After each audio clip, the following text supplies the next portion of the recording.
Hello, this is Whispers in the Rain. Welcome to tonight's story time, a collection of real stories pulled straight from the depths of Reddit. Dim the lights. Let the rain drown out the world beyond your walls.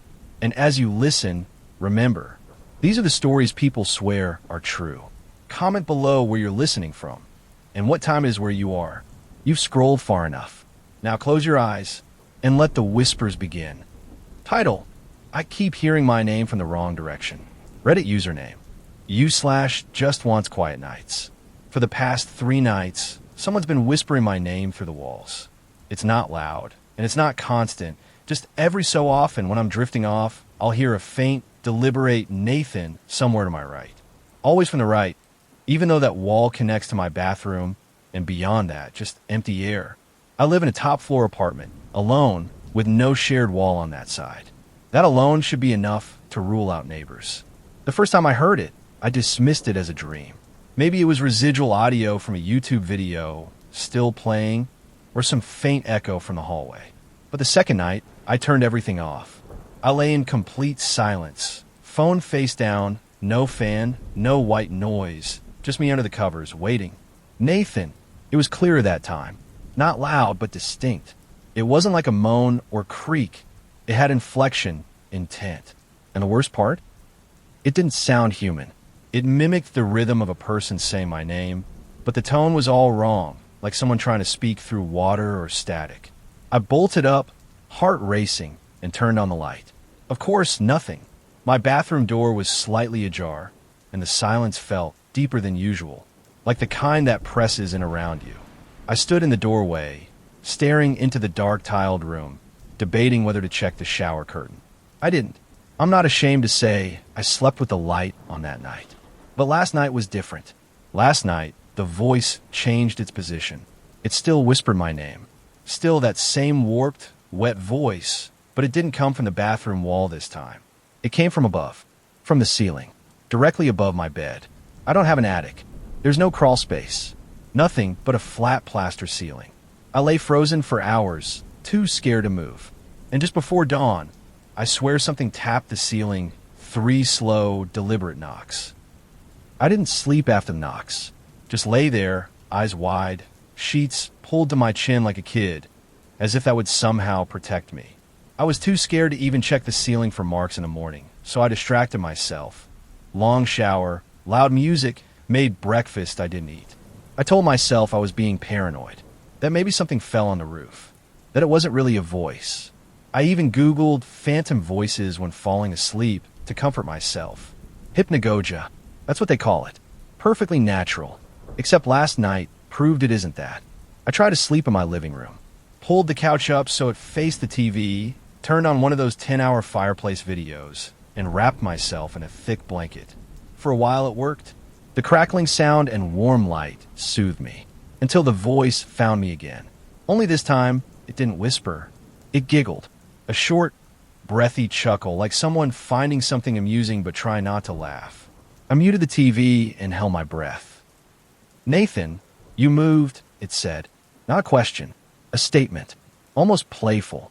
It came from behind the couch, along the wall where my bookshelf is. Again, the wrong direction. That wall backs against the hallway, which is empty past midnight. I didn't turn around. I couldn't.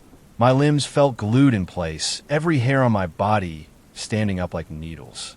I just stared at the black TV screen, watching my own terrified reflection blink back. Then came the sound of something shifting, like weight pressing into carpet. It moved closer, not footsteps exactly, but the impression of something heavy dragging itself slowly forward. I finally stood up and turned, heart slamming so hard I almost screamed. Nothing, just the bookshelf and the hallway behind it. No sado, no movement, but now something was different.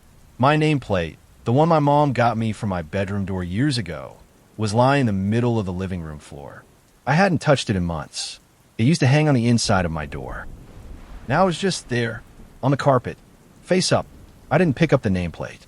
I just stared at it for a while, trying to make sense of how it could have gotten there. The adhesive strip was still attached to the back, intact. No sign it had peeled or fallen naturally. Something had removed it. I slept in my car that night. I parked 2 blocks away, half out of shame and half out of fear that whatever this is could follow me. It wasn't a good sleep. Cramped legs, engine off to avoid suspicion. The neighborhood cats knocking over trash bins, but at least the voice didn't find me. Or maybe it did, and just chose not to speak.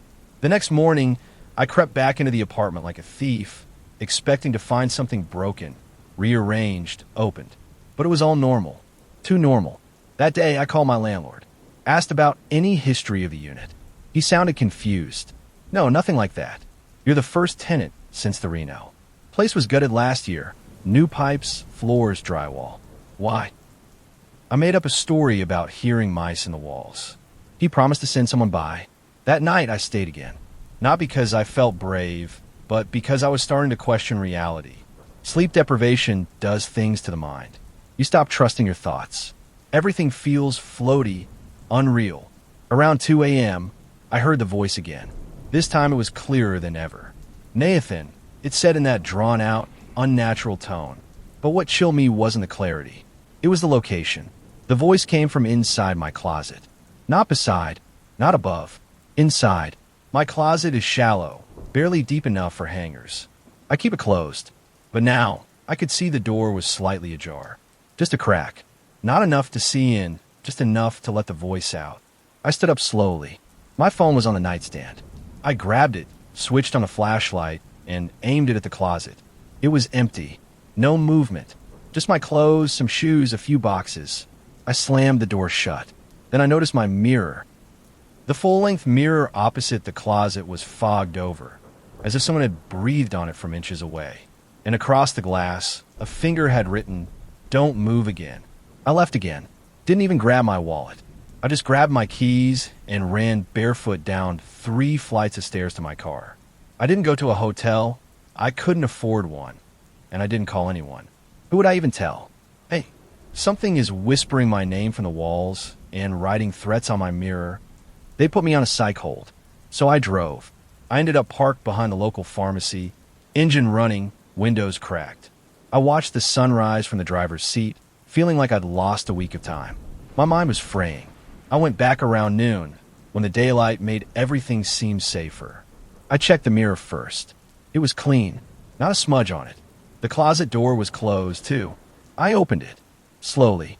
Everything was just as I'd left it. But now something else had changed. The smell.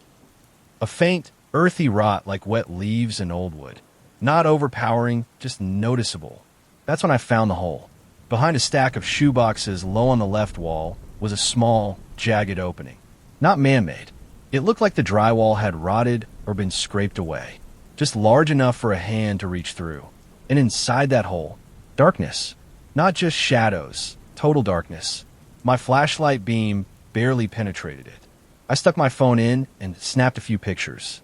Most came back black, but one image caught something, a glimpse of fabric. Something torn and blue, like a child's dress stuck on a nail. I dropped the phone. I didn't touch it again. Instead, I covered the hole with everything I could find, shoe boxes, a chair, even taped up a towel. Like a dam holding back water I didn't understand. But later that night, as I tried to sleep, I heard scratching. Not a mouse. Not an animal. This was slow, deliberate, like fingernails tracing patterns in the wood. Then the voice returned. Only this time, it sounded angry. "You covered it," it whispered. "That's not allowed, Nathan." And something pushed against the closet door from the inside. The door didn't open, but it bulged. Just slightly. As if something was pressing from inside. Slowly, steadily. I backed away, nearly tripping over the end of my bed. I didn't scream. I didn't move.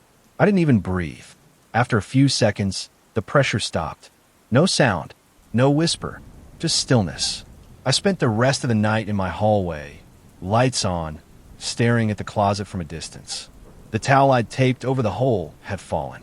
Not ripped or torn, just peeled off like someone had carefully unfastened it. In the morning, I called in sick and drove to my brother's place across town.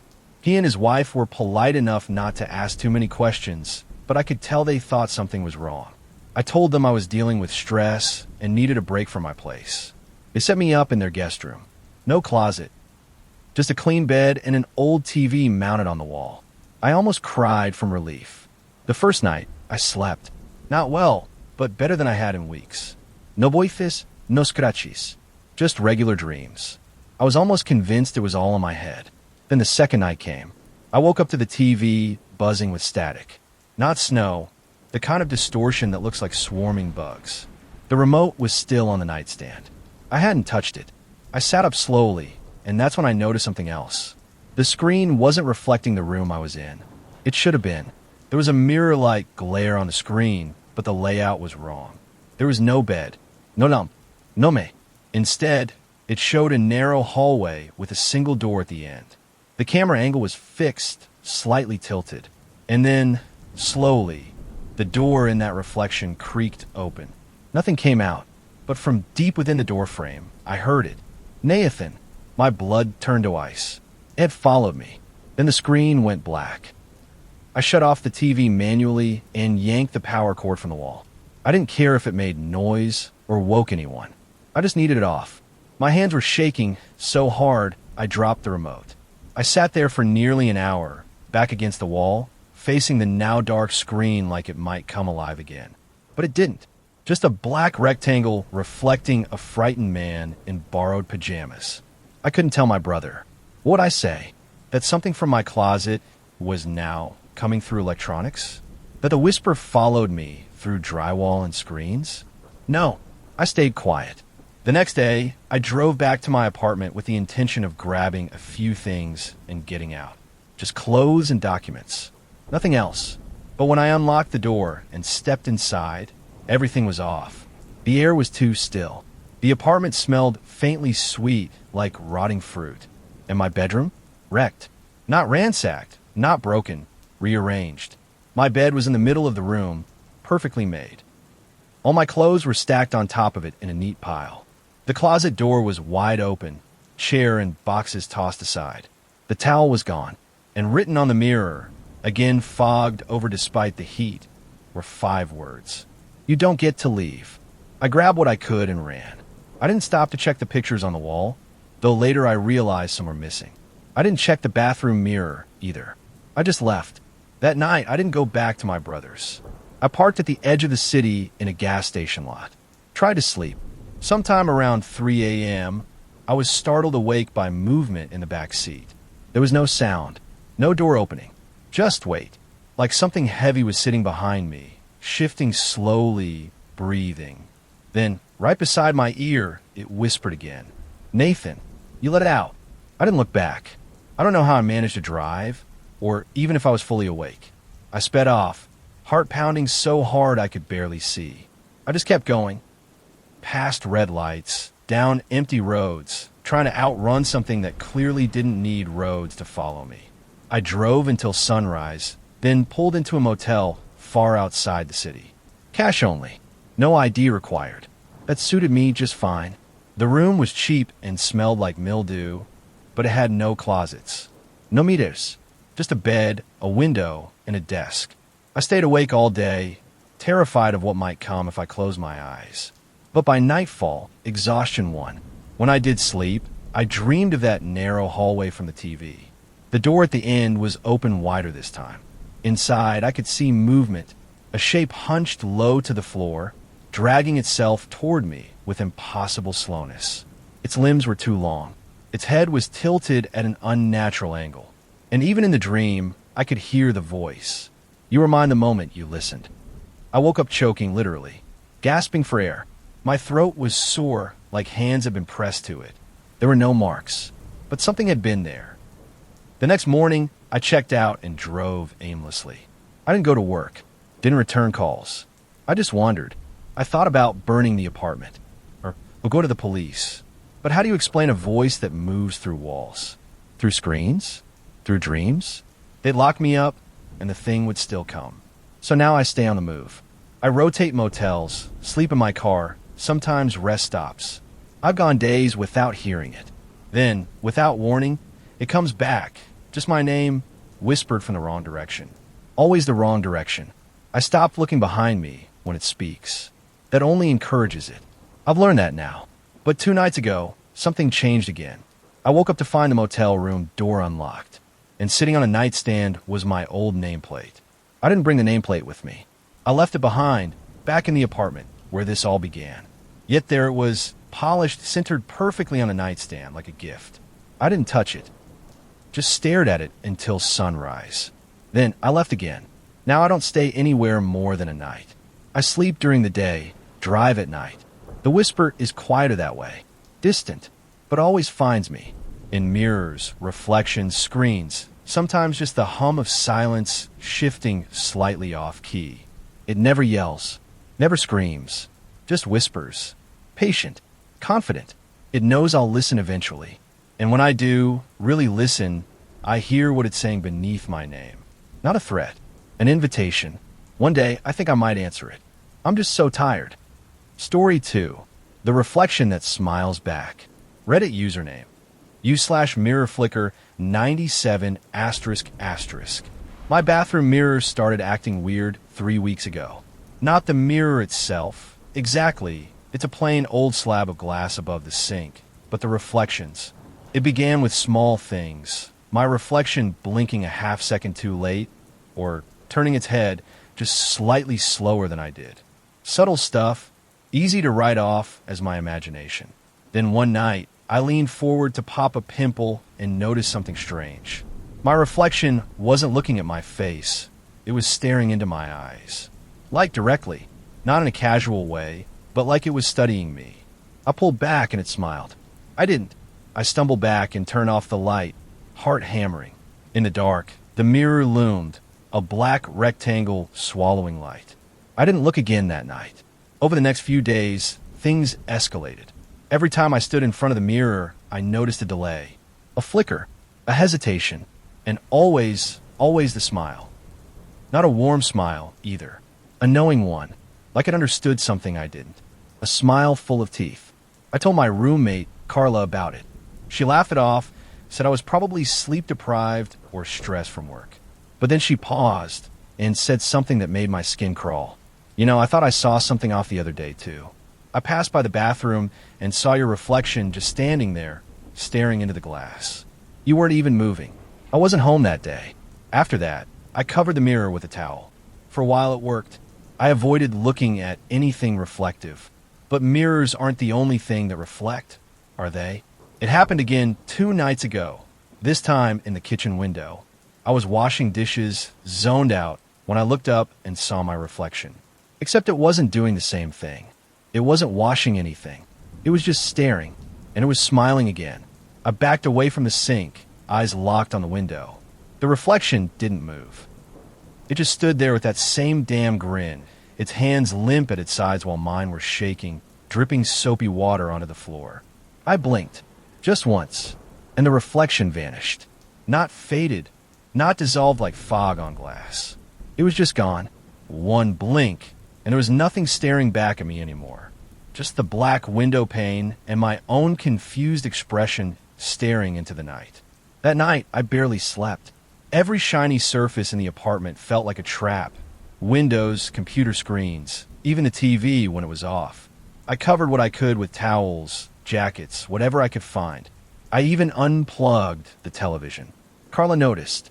She tried to joke about it, call me vampire-phobic or something, but I didn't laugh. I was too scared to. The following night, something new happened. I heard tapping, not from the windows, from inside the bathroom. A slow, deliberate tap, tap, tap against glass. I should have ignored it. Should have run out of the apartment and never looked back. But I didn't. I opened the bathroom door. The towel I'd draped over the mirror was crumpled on the floor. There were handprints on the mirror. Not smudges, prints. As if someone had pressed both palms against the glass from the inside and slowly dragged them down, leaving long, greasy streaks. I didn't even breathe. I just backed out, shut the door, and jammed a chair into the handle. I told Carla everything that night. The reflection, the smile, the tapping, the handprints, all of it. I expected her to laugh again. She didn't. Instead, she went pale and said something I still can't explain. I saw you in a mirror again yesterday, she whispered. You were smiling. But I swear, you weren't alone. That line, you weren't alone, hasn't left my mind since. I asked her what she meant, but she wouldn't say more. Just kept shaking her head and muttering, it wasn't your face. It looked like you, but not right. I tried to press her, but she changed the subject and wouldn't meet my eyes. Later that night, she locked her bedroom door. I heard her dragging furniture against it. That's when I realized she was afraid of me. Not the mirror. Me. I spent that night on the couch, trying not to look at anything that could reflect. Even my phone screen made my skin crawl. I flipped it over and kept my eyes shut tight. But at 3:11 a.m., something woke me. The bathroom light was on. I hadn't turned it on. I crept down the hall quiet as I could and found the door wide open. The towel was back on the mirror now, neatly folded over the top edge like someone had gently replaced it. The handprints were gone. Everything looked normal. Too normal. I should have walked away, but I stepped inside. As soon as I crossed the threshold, the light flickered and went out. Pitch black. I spun and tried to leave, but the door slammed shut behind me. I fumbled for the switch, but the light wouldn't come back on. That's when I realized I wasn't alone in there. I couldn't hear anything. No breathing, no footsteps, but I could feel something behind me, inches away. The pressure of another presence. My breath froze in my throat. I didn't want to turn around, but I did. Even in the dark, I could see it. A dim glow pulsed from the mirror, and in it, barely illuminated, was my reflection. Only, it wasn't doing what I was doing. It was grinning, and behind its shoulder, something else was grinning too. I slammed my hand against the door and yanked it open without looking back. I didn't stop running until I was in the kitchen, panting and sweating like I just outrun a wildfire. The bathroom light was off when I glanced down the hallway again. Door shut. Silence. I didn't sleep that night. The next morning, Carla was gone. No note, no text, no explanation. Her bedroom door stood open, closet half emptied, drawers ajar. It looked like she'd packed in a hurry. I called her, voicemail, texted. No reply. I don't blame her. If I could have, I would have run too. But I stayed. Not out of bravery. I just didn't know where to go. Whatever this thing is, it doesn't care about distance. It's in my reflections now. All of them. And they're not just watching anymore. They're moving. Every screen, every mirror, every piece of glass in this place. It's like it's alive. I started catching glimpses of myself doing things I'm not doing. Like last night, I passed by the microwave and saw myself grinning from ear to ear. But I wasn't smiling.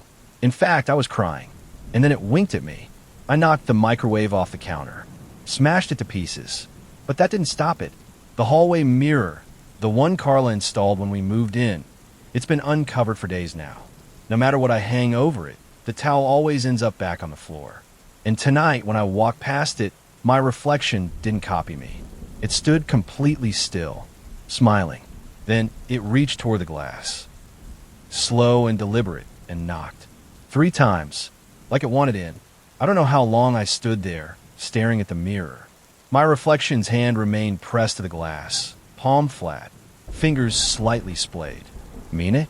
Clenched at my sides. I didn't move. I couldn't. It was like gravity itself had thickened in the hallway. Then, slowly, my reflection tilted its head just a few degrees and smiled wider. Not a playful grin this time. This was malicious, triumphant, like it had waited patiently, and now its time had come. I backed away, never taking my eyes off it. When I reached my bedroom, I slammed the door and shoved a dresser in front of it. Every mirror, every screen covered. Even my phone is face down under a pillow. It's been 2 days since I saw it last. I haven't eaten, haven't slept. I just sit, waiting for it to make its next move. Because deep down I know it's not content with watching anymore. It wants out, and I think it's learning how. Just this morning, I found a crack in the hallway mirror. A small fracture running across the surface like a spiderweb. I didn't cause it. I've been locked in here, alone, unless I'm not. Last night, I heard footsteps pacing the apartment. Slow, deliberate, heavy. But when I peered through the gap beneath my door, I didn't see feet. I saw hands. Hands crawling palm down across the floor. 2 sets. One human. The other too long. Too thin. Like someone had peeled the reflection right out of the glass. I closed my eyes and prayed I was dreaming. But when I opened them again, there were fingerprints on the inside of my bedroom window. Smudges. Long, dragging lines. It's a now. Somewhere. And I don't think I'm the one behind the glass anymore. I don't think I've blinked in hours. Every time I so much as close my eyes, I feel like I'll wake up on the other side, staring out from behind the glass, watching my body walk away without me. Today, I caught it slipping. I uncovered my phone for just a second to check the time, and when the lock screen lit up, I saw it. The reflection blinked first. It looked startled, like I wasn't supposed to be watching. Then it smiled again, that stretched, toothy grin, and held up a finger to its lips. Shoo! I dropped the phone. Haven't picked it up since. I think it's wearing me down. I can't eat. Can't think. The lights flicker even when everything's unplugged. The reflections are showing up where there shouldn't be any, on blank walls on the surface of my water, even in my eyes when I glance into a spoon. There's a second expression layered behind mine now. Carla finally texted. Just 3 words. Don't trust it. I tried calling her back. Straight to voicemail. I don't know what she saw, what she's still seeing, but I don't think this thing stops at just one person. I think once you see it, really see it, it starts to watch you. Maybe that's all it needs. An observer, a crack, a weak point. I keep thinking about that knock. The 3 slow taps against the mirror. What if it wasn't trying to get out? What if it was trying to invite me in? I've started seeing things in the corners of my vision. Movement in polished doorknobs. Smiles where there shouldn't be faces. And tonight, for the first time, I saw my reflection mouth something. I couldn't hear it, but I could read the lips perfectly. Your turn. I smashed the hallway mirror tonight. Used a hammer from under the kitchen sink and hit it until the glass exploded across the floor in jagged shards. Each piece caught the light differently, and for a brief second, I saw 100 reflections of myself, each one smiling, even though I was screaming. I swept them up, locked them in a trash bag, and stuffed it under the sink. But even now, I swear I hear a faint tinkling like the shards are shifting on their own. And it doesn't matter, because the reflections have stopped needing mirrors. I looked at the doorknob just now and saw it again. My reflection grinning at me from that tiny curve of polished brass. Its eyes were wide, hungry. I think it's already inside. My movements feel off, delayed, like I'm slightly out of sync. When I turn my head, I swear I feel something dragging behind me, like a second shadow, just out of step. And sometimes, I see myself standing still in the doorway, even after I've walked away. I don't think I'm fully me anymore. The lights in the apartment flicker constantly. My phone screen glitches. I even saw my reflection move on its own in the darkened screen of my laptop. It waved. It's taking over. Whatever this thing is, it doesn't want to kill me. It wants to be me. And maybe, just maybe, that's already happening. Because right now, as I sit on my bed and write this, I can see my reflection in the window across from me. It's smiling again, but I'm not. And its hand is slowly rising to knock. I don't think I'm the one typing anymore. I'm watching my fingers move across the keyboard, forming words I don't fully understand, as my reflection stares back from the laptop screen. It's not smiling now. It looks satisfied. Content. I blink, and for a second, I'm the one in the screen looking out. Everything is reversed. Familiar, but wrong. The room feels colder here. Dimmer. I think I switched places. Or maybe I was the reflection all along. If anyone reads this, stay away from mirrors. Don't trust what you see. Don't look too long. And whatever you do, don't smile back. Story 3. My grandpa's radio only plays when someone's about to die. Reddit username. U Kosetica static expert 64 zvizdica zvizdica. My grandpa died 3 months ago, and he left me a single thing in his will, a dusty old shortwave radio. No instructions, no sentimental letter. Just a radio, sealed in a wooden box with my name scratched into the top. It's old, heavy, covered in dials I don't fully understand. And it shouldn't work. It's not plugged into anything, and there's no sign of batteries inside. But the strangest part? It turns on by itself. The first time it happened was the night after the funeral. I was sitting in the living room, unable to sleep, when I heard the faint crackle of static. I followed the sound to the hallway closet, where I'd stashed the radio in a box of old blankets. The dial was glowing soft green. No stations, just white noise. Then, as I reached for it, a voice came through. "Good night, Ruth." it said. Tell them I'm sorry. I dropped the radio. Ruth was my grandma's name. She died 6 years ago. The voice? It sounded like my grandpa's. I couldn't sleep for days after that. I thought maybe I was hallucinating grief, stress, some weird brain trick. But then it happened again. 3 nights later, the radio came to life around 2 a.m. This time I was ready. I sat beside it and waited, notebook in hand, heart racing. The static cleared, and a new voice came through. Younger. Female. I can't feel my legs, it whispered. Where's Mom? Then silence. The glow faded. Nothing else. I turned the dials. Nothing but dead air. The next morning, I read in the news that a girl in a neighboring town had died in a hit and run. Same age as the voice. Same time of death. That's when I knew the radio wasn't broken. It was listening. I started keeping the radio on my nightstand after that. Not because I liked it, God, no, but because I wanted to know. If it came alive again, I wanted to be ready. And it did. For more times in the last month. Each time, a different voice. A different plea. Some were confused. Some were angry. One woman begged someone to please stop the bleeding. Another voice just kept saying, I'm not ready. I'm not ready. Over and over until the static swallowed it. I tracked them all. Local news, obituaries, police reports. Every voice matched someone who died shortly after the transmission. Always within the state. Always violent. Car crashes, fires, overdoses, accidents. Never natural causes. The radio is like a window, but not to the living. It's a front row seat to the moment someone leaves this world. I tried unplugging it, even though it has no cord. Tried burying it in the backyard. The next morning, it was back in my room, clean and warm like it had just been polished. I even tried smashing it with a hammer. It didn't leave a dent. I know how that sounds. I wouldn't believe me either. But here's where it gets worse. 2 nights ago, the voice wasn't a stranger's. It was my brother's. He hasn't lived near me in years. Moved to Chicago after college. We text sometimes, but nothing deep. Just dumb memes, and you good? Type stuff. But that night, the radio came on at 1:37 a.m. Static, then his voice. Can't breathe, he gasped. Smoke everywhere. I called him immediately. No answer. I called again. Then again. I didn't sleep, just sat staring at the radio, shaking. At 7 a.m., I got a call back. It was him. He was fine. He laughed it off when I told him what I heard. I'm alive. Mom. Not even a cough, he said. Weird dream or something. You need to lay off the horror movies. But it wasn't a dream. I wrote it down. I remember the exact words, the tone of panic, the faint sound of sirens in the background. I even remember the smell, burnt ozone, like an old television warming up. I almost believed I was wrong. Until last night, the radio came on again. I was already half asleep when the glow woke me. But this time, there was no voice. Just heavy breathing. Shallow, panicked, like someone running from something. And then a scream. Not just fear, pain.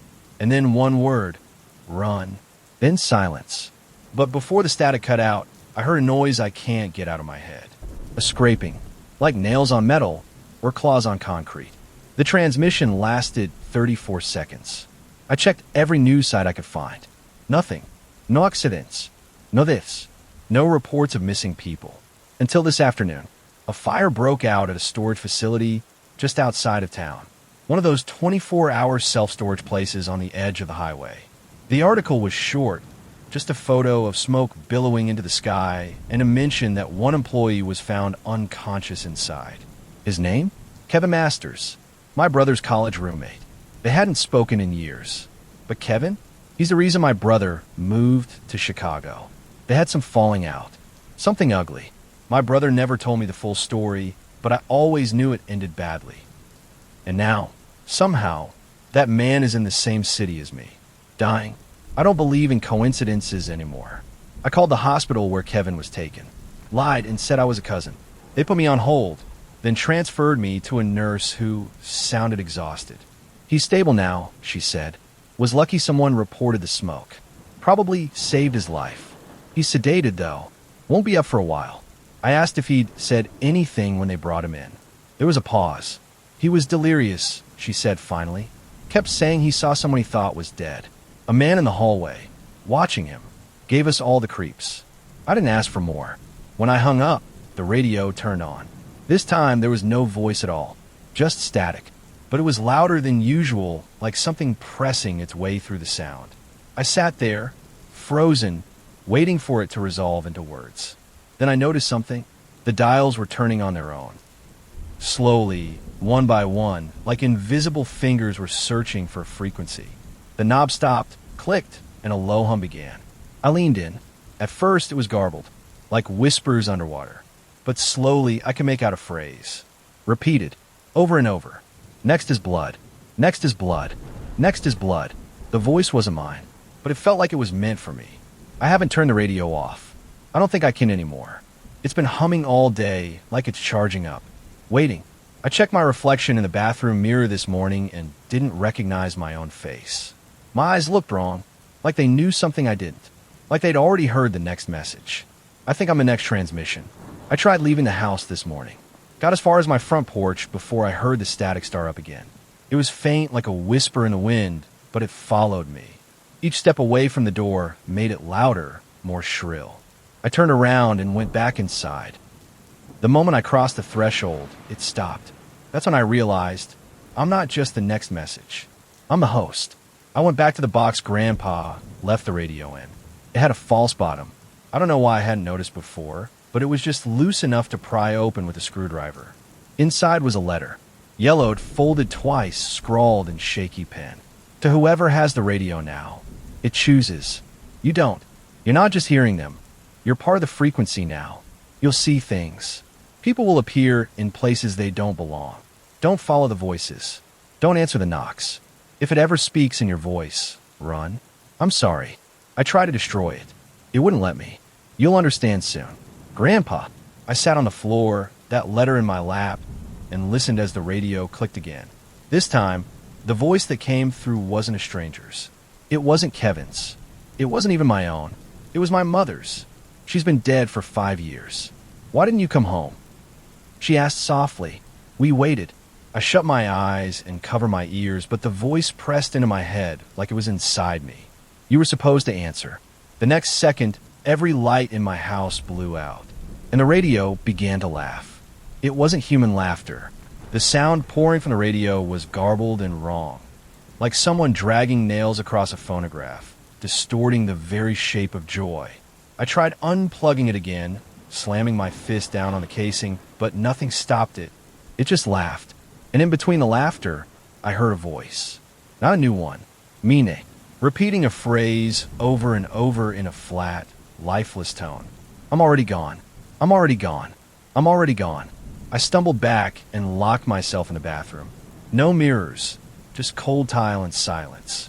Or so I thought, because the second I sat down, I heard tapping on the door. 3 knocks. Slow. Rhythmic. I didn't move. Didn't breathe.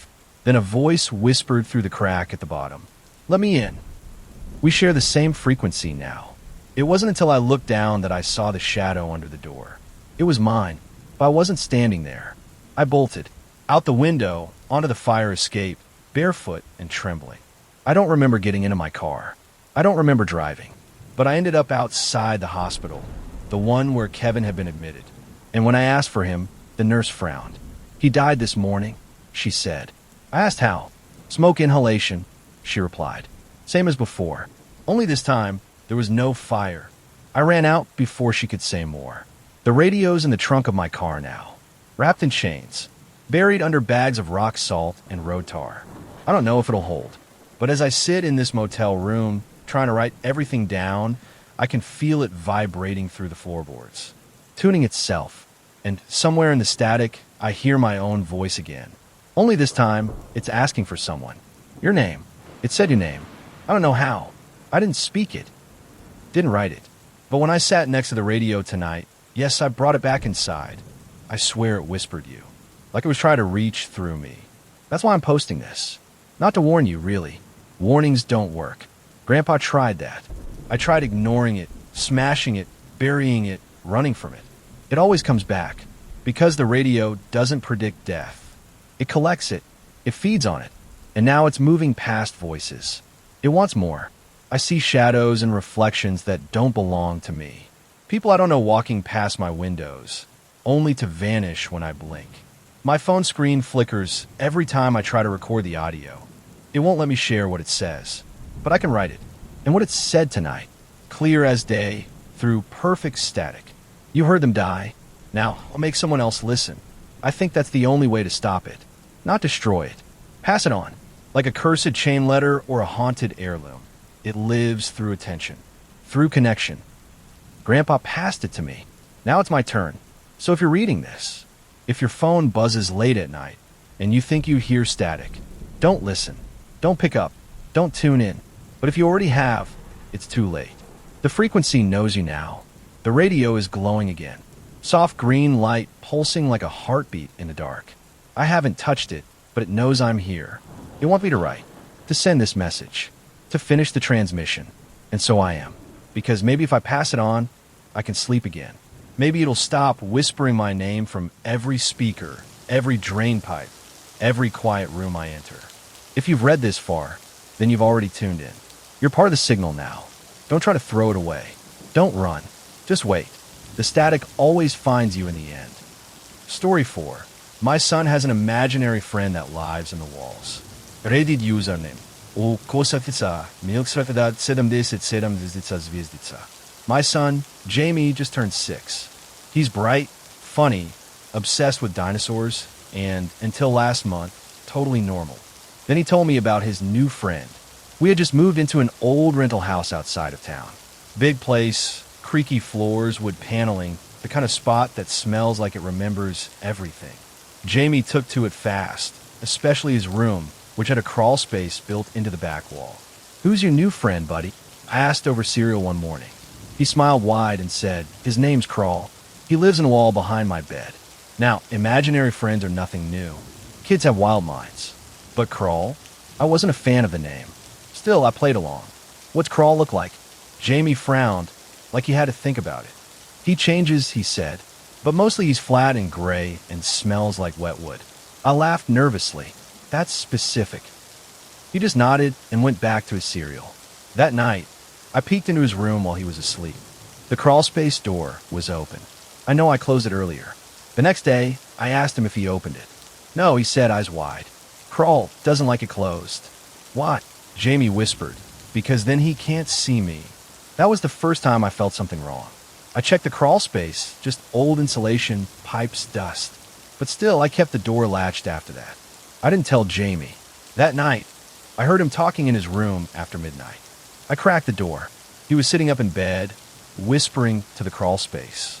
"No, Crawl," he said. "You can't have Daddy's skin. He needs it." I stood there frozen, my hand on the doorknob. My heart thudded so loudly I was sure Jamie could hear it. But he didn't look toward me. He just kept whispering into the dark opening of the crawl space. I said, "No, Crawl," he hissed. "If you try again, I won't feed you anymore." "Feed him?" I pushed the door open slowly. Jamie jumped and turned toward me, eyes wide. His skin was pale and slick with sweat. "Dad," he said too quickly. Crawl was just joking. I crossed the room and shut the crawl space door firmly, sliding the latch into place. Jamie's voice dropped to a whisper. He's going to be so mad now. I didn't know what to say, so I just told him to go back to sleep. I tucked him in and stayed by the door until his breathing steadied. That night, I barely slept. The next morning, Jamie had scratches down his arms. "Did you do this to yourself?" I asked gently, trying not to freak out. He shook his head. "I told you, Crawl was mad. I almost took him to the hospital. But how would I explain it? That my son was blaming injuries on an invisible wall creature? I installed a lock on the crawl space door that day. Later, I found Jamie in the hallway, kneeling with his ear pressed to the wall just outside his room. "What are you doing?" I asked. He looked up, eyes rimmed red. He's crying. Crawl says he doesn't like being locked up. I try to pull him away, but he screamed, an animal sound, raw and panicked. I never heard him like that. "He'll crawl into you," Jamie sobbed. He said if you don't let him out, he'll find another way in. I don't know what I expected when I pressed my ear to that wall, but I heard it too. Breathing. Wet, heavy breathing from inside the wall. I stumbled back so fast I nearly tripped over Jamie. "No more talk about Crawl," I snapped. "It's just an old house, pipes and air vents. That's all." Jamie didn't say anything. He just looked up at me with this hollow expression I didn't recognize, like he knew something I didn't. Then he whispered, "You made him angry." That night, I double-checked every lock, every window, and sealed the crawlspace door with 3 extra bolts. I even dragged Jamie's bed away from the wall. It didn't help. At exactly 3:13 a.m., I woke to the sound of whispering. Not from Jamie's room, but from mine.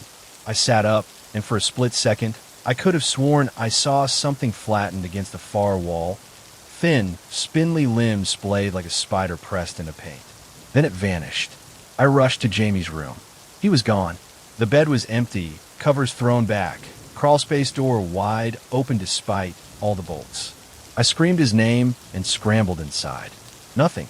Just pipes, dust, cobwebs. My flashlight barely cut through the tight darkness, but I kept crawling until the space got too narrow to move. Then I heard it. "Daddy." His voice echoed behind me. Not ahead. Behind. I turned around fast. Jamie was standing in the hallway, perfectly fine, staring at me with a blank face. "I told him not to play with you yet," he said quietly. But Crawl's impatient. I dragged myself out and hugged him tight. His skin was ice cold. Jamie didn't hug me back. That morning, I noticed something in the mirror. A dark smudge on my cheek that wouldn't wash off. It looked like a tiny gray handprint. I scrubbed my face until the skin turned raw, but the print wouldn't budge. It felt like it was under the skin, etched into the tissue itself. I stared at myself in the mirror for a long time, tried to ignore the buzzing in the walls. Not electrical, hungry like something shifting behind the plaster, pacing in narrow tunnels. That afternoon, I installed a camera in Jamie's room. One of those baby monitor types with night vision. He didn't seem to mind, just looked at it and said, "It won't help. Crawl doesn't like being watched." I told him Crawl wasn't real. He just smiled and said, "Then why are you so scared?" That night, I stayed up and watched the feed from his room. At 2:47 a.m., the camera flickered. When it came back on, Jamie was sitting up in bed, talking softly to the wall. The crawlspace door, still bolted shut hours earlier, was open. I swear to God, I watched it unlatch itself. And then something slithered out. Not walked, slithered. The feed got snowy right then, but I could still make out the shape, thin gray limbs, long fingers pulling it along the floor. No face, just a blank oval where a head should be, tilting toward Jamie like a dog sniffing a treat. And Jamie? He laughed. I raced to his room, burst through the door. The crawl space was shut again. Jamie was asleep, or pretending to be. When I shook him, he mumbled, "Too late now. He likes you better anyway." I backed out slowly. On the way to my bedroom, I noticed scratches along the hallway walls, thin, even dragging lines like fingertips tracing as they moved by. That night, I dreamed I was inside the walls, and someone else was sleeping in my skin. I woke up screaming, drenched in sweat, heart hammering so hard it hurt. The dream was still fresh, claustrophobic tunnels, the feel of damp wood scraping my back, something smiling inches from my face, though it had no mouth. But the worst part wasn't the dream. It was the mirror. Because when I stumbled into the bathroom, I saw myself. But just for a second, my reflection blinked out of sync. And behind me, just over my shoulder, something gray and long-limbed darted across the wall. Gone. I ripped open the medicine cabinet and searched for anything sharp. My brain was screaming nonsense. Cut the handprint out, dig it out before it spreads. But I stopped myself. I had to hold it together. For Jamie. That evening, I tried to talk to him calmly. Took him out to get ice cream. Laughed at his dinosaur impressions. Pretended none of this was happening. But when we got home, he wouldn't go inside. He stood on the porch, staring at the house like it had grown teeth. "He's in there," Jamie whispered. "He wants to wear you." I tried to coax him in, but he started crying. Full-on sobbing. "Don't go back, Daddy," he begged. "Crawl already likes you." That's how it starts. Then he looked up at me, voice shaking. He used to be somebody else. I asked him what he meant. Jamie wiped his nose and said, "Before me, Crawl lived in a boy named Henry." I froze. Our landlord had mentioned something in passing when we signed the lease.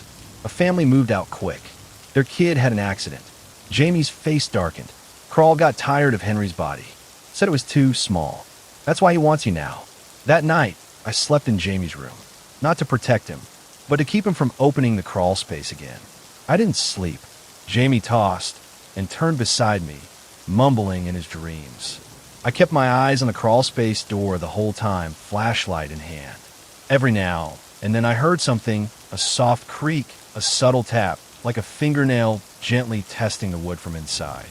Around 3 a.m., Jamie sat straight up. "Don't look," he whispered. I turned to him, confused. "Don't look at what?" But he was staring past me, toward the wall. His face was pale, his lips trembling. "Crawl's watching. He says you almost fit now." The crawl space door creaked. I jumped to my feet and shoved Jamie behind me. The door slowly swung open, the latch bent and snapped like something had pushed through it from the inside. I aimed the flashlight into the crawl space. Nothing. Just old boards, a draft, and something shifted.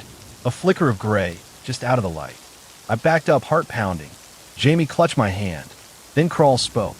Not out loud, not with a voice, but the air changed, grew thick, heavy with rot. And I felt words slide into my head like ice water. "Let me in. You're hollow enough now." I fell to my knees, clutching my head. My vision blurred. I saw flashes, memories that weren't mine. A family screaming. A boy named Henry. Claw marks. A long, gray hand pulling skin over bone like a coat. I blinked, and I was in the wall. Not physically, but somehow I was Crawl. Watching. Waiting. I pulled myself out, gasping. Jamie was crying. "I told you," he whispered. "He doesn't need the crawl space anymore." I looked around the room, but every corner fell off. Every shadow too deep. Crawl was already in the house. And now, he was starting to get in me. I started forgetting things. Little things at first. What day it was, why I walked into a room, Jamie's middle name. Then worse. I found myself waking up in strange places. The basement, the hallway closet. Once even crouched inside the crawl space, shivering and confused. I hadn't gone in there willingly. Jamie stopped calling me Dad. He called me him. He wouldn't let me touch him. Wouldn't let me tuck him in or sit beside him. He'd just stare at me from the corner of the room, holding his stuffed raptor like a shield. "You're not all the way you anymore," he whispered one night. "You blink sideways now." I didn't know what that meant until I looked in the mirror. One of my eyes was wrong. Not the color or shape. The movement. It didn't track right. It lagged. It twitched, just slightly like it was running on a delay. I smashed the mirror. The next morning, I woke up with dry blood under my nails. Jamie was gone. I tore through the house, screaming his name. I checked every door, window, closet. Then I saw it, the crawl space door, wide open. A trail of tiny muddy footprints led in. I crawled inside. 15 feet in, there he was, curled in a ball, sobbing. "I didn't want him to take you," Jamie cried. "But he said I had to choose. Or he'd were both of us." Then I heard it, crawling, fast, hungry like tendons sliding across wood. Behind me, I turned the flashlight. A face, gray, stretched, empty, rushed at me from the dark. And then, everything went black. I woke up outside the crawl space. Jamie was beside me, unharmed, holding my hand. The crawl space door was shut tight, sealed, but I don't remember getting out. I don't remember anything after that face rushed me. I watched Jamie closely now. He watches me closer. Sometimes he flinches when I speak, like he's waiting for my voice to change. Sometimes I catch my reflection blinking when I don't. The house is quiet now. The walls don't breathe anymore. But late at night, I hear something behind my bedroom paneling. It's not crawling. It's scratching. Try to remember how to get out. And sometimes, when I look at Jamie in the dark, he looks afraid of me. Story 5. My neighbor's house hasn't aged since 1976. Reddit username. Kosatica suburbesli per 51 звездица звездица. I moved into a quiet cul-de-sac last spring. New job, new town, freshly divorced. The whole cliche. My realtor sold me on the neighborhood as safe, stable, and full of character. And it was mostly lawns were trimmed, dogs walked, sprinklers hissed politely at dawn. Except for one house. At the end of the street sat a 2-story home with pale yellow siding, faded green shutters, and a half-sunken porch swing that never moved. It looked straight out of an old Sears catalog, but not in a charming way, in a stuck-in-time way. It didn't have Wi-Fi or a mailbox. or visible residents. The lawn was always perfectly cut, though I never saw anyone mowing. No lights ever turned on. No cars ever came or went. Yet every week, like clockwork, a milk bottle appeared on the front step. Always full, always cold. One afternoon, while walking my trash to the curb, I saw the curtain in the upstairs window shift. It moved like someone was watching me. I froze, waited. Nothing else happened. Later that evening, I asked my next-door neighbor, Mrs. Kellerman, about it. She's in her 80s and has lived here since the 60s. "Oh, that house," she said, puffing a Virginia Slim. "That belonged to the Rowlers. Moved in back in 1976. Nice people, but quiet. Never did much socializing." I frowned. "They still live there?" She gave me a strange look. "They died, dear. Years ago. Fire took the whole place." That made my stomach drop. "No, seriously," I said. "It's right there. Looks pristine." She leaned in, voice low. "Yes, it does. Doesn't it?" I laughed it off, but she didn't smile. When I got home, I looked up the address in the county records. Rowler Residence. Built in 1958. House fire reported in 1993. Total loss. I checked the date again. It was the same house. Same structure. Same dimensions. Same owners. But the photograph next to the file was just ashes. A shell. I drove by the house at midnight, heart pounding. The porch light was on. Faint music filtered through the air. Something old, soft, jazzy. Billie Holiday, maybe. And in the living room window, silhouetted behind the curtain, I saw them. Two people, standing perfectly still, dancing. The figures didn't move like real people. They swayed too slowly, too fluidly, as if someone were looping a film reel at the wrong speed. Their outlines were blurry, indistinct, but there was no mistaking it. They were dancing in that living room, in perfect time with music only they could hear. I watched until the record scratch cut the song short. The light inside blinked out instantly, and the window filled with shadow. Then the curtain twitched. I sped off without looking back. The next morning, I told myself I must have been tired, maybe even dreaming. I had been drinking bourbon, after all. I even laughed about it on my way to work. Hallucinating ghost dancers? Jesus, I've been reading too many Reddit threads. But when I pulled out of the driveway, I saw the Rowler house again. Milk bottle on the porch. Same damn bottle. Same label, Clover Lane Dairy, a company I Googled and found had gone out of business in 1982. The bottle was sweating. Fresh. That night, I couldn't sleep. I sat at my kitchen window, lights off, watching the yellow house across the street. Nothing happened for hours.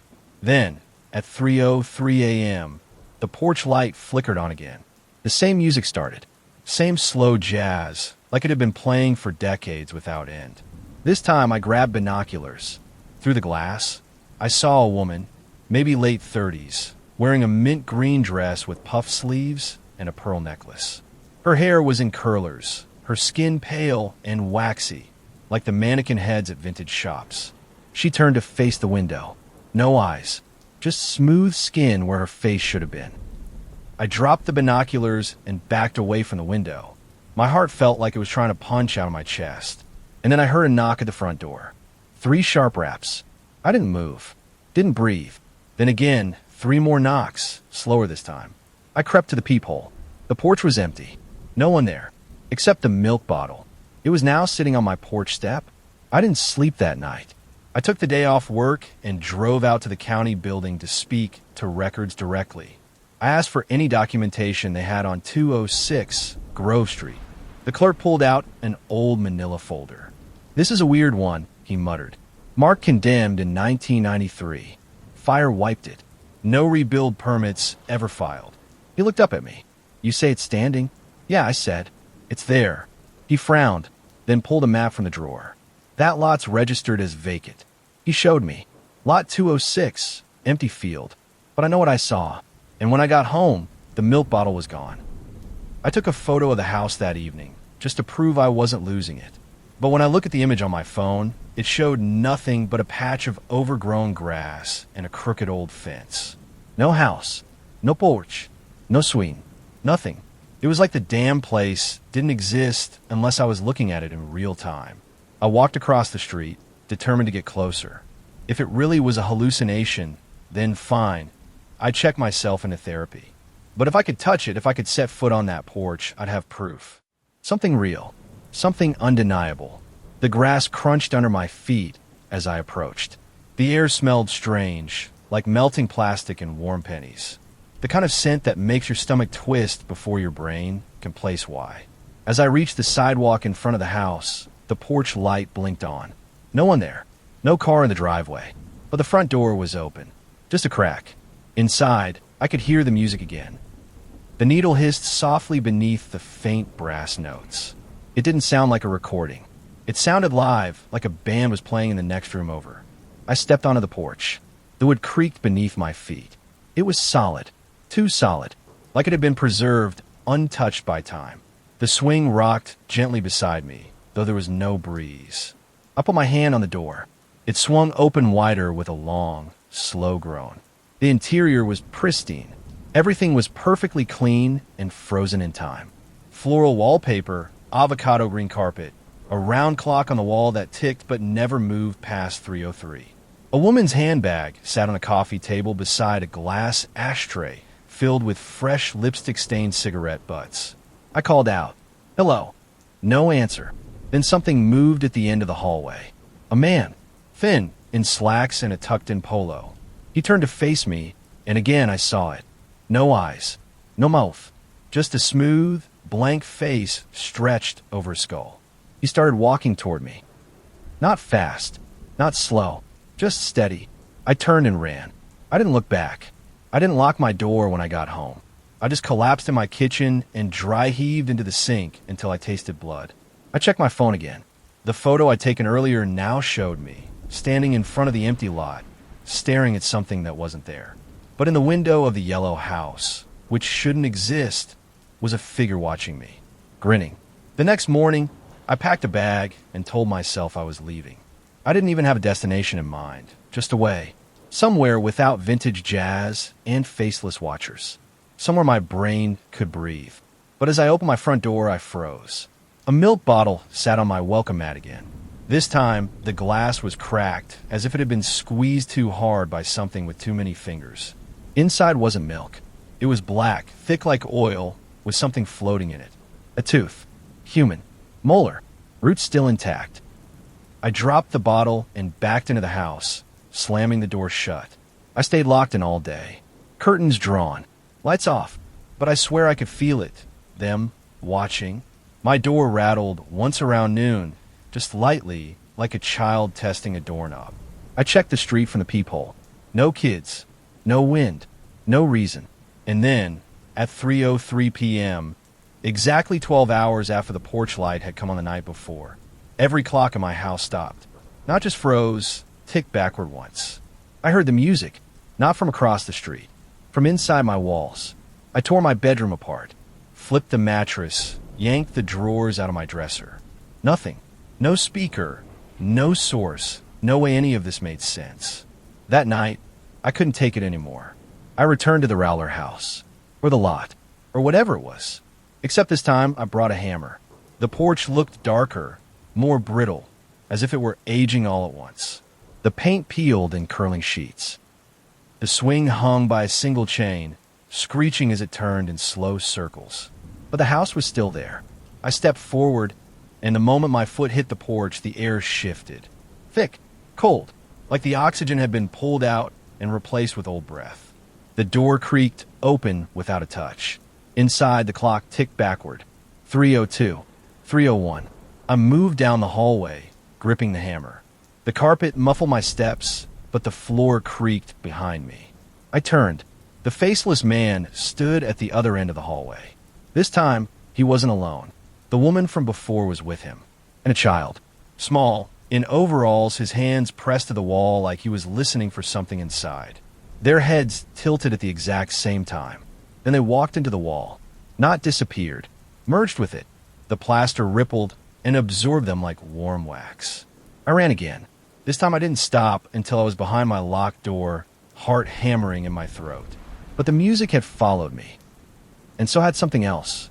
In a mirror above my mantel, the reflection of my living room showed 4 people. Only one of them was me. I smashed the mirror with a fire poker.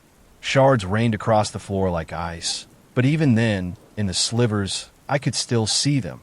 Those faceless silhouettes, trapped in reflection, grinning without mouths. The music wouldn't stop. I unplugged every device in the house, killed the power at the breaker. Still it played, faint and distant, like it was leaking in from somewhere beneath the floorboards. It took me a full hour to find the crawlspace hatch. It was hidden beneath the carpet in the hallway closet, a wooden square sealed with rusted nails. I pried it open, the boards groaning like they hadn't moved in decades. And there it was, a ladder descending into darkness. The air that rushed up smelled like burnt photographs and mildew. I shouldn't have gone down. I know that now. But something in me had to see. Maybe it was curiosity. Maybe it was the fact that my own reflection had turned its head before I did.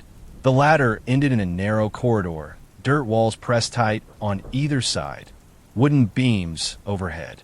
It looked older than the house, older than the street, like it had been dug by hand before concrete or codes or zoning. The music was louder down there. I followed it. At the end of the tunnel was a door. Same faded yellow as the Rowler house. Same green trim, just sitting in the dirt like it had grown there. I opened it and stepped into their living room. Exactly the same as upstairs. Avocado carpet, floral wallpaper, smell of cigarette smoke in the air. Except this version was rotting. Mold-blackened drapes, furniture shredded like it had been clawed from the inside. And seated on the couch were the Rowler family. All three of them, staring at the static on a boxy old television. They turned their heads in perfect unison. Their faces had returned, but they were wrong. Glassy, doll-like eyes, skin stretched tight, grinning teeth too white, too even, like mannequins pretending to be human. The child stood up. He pointed at me.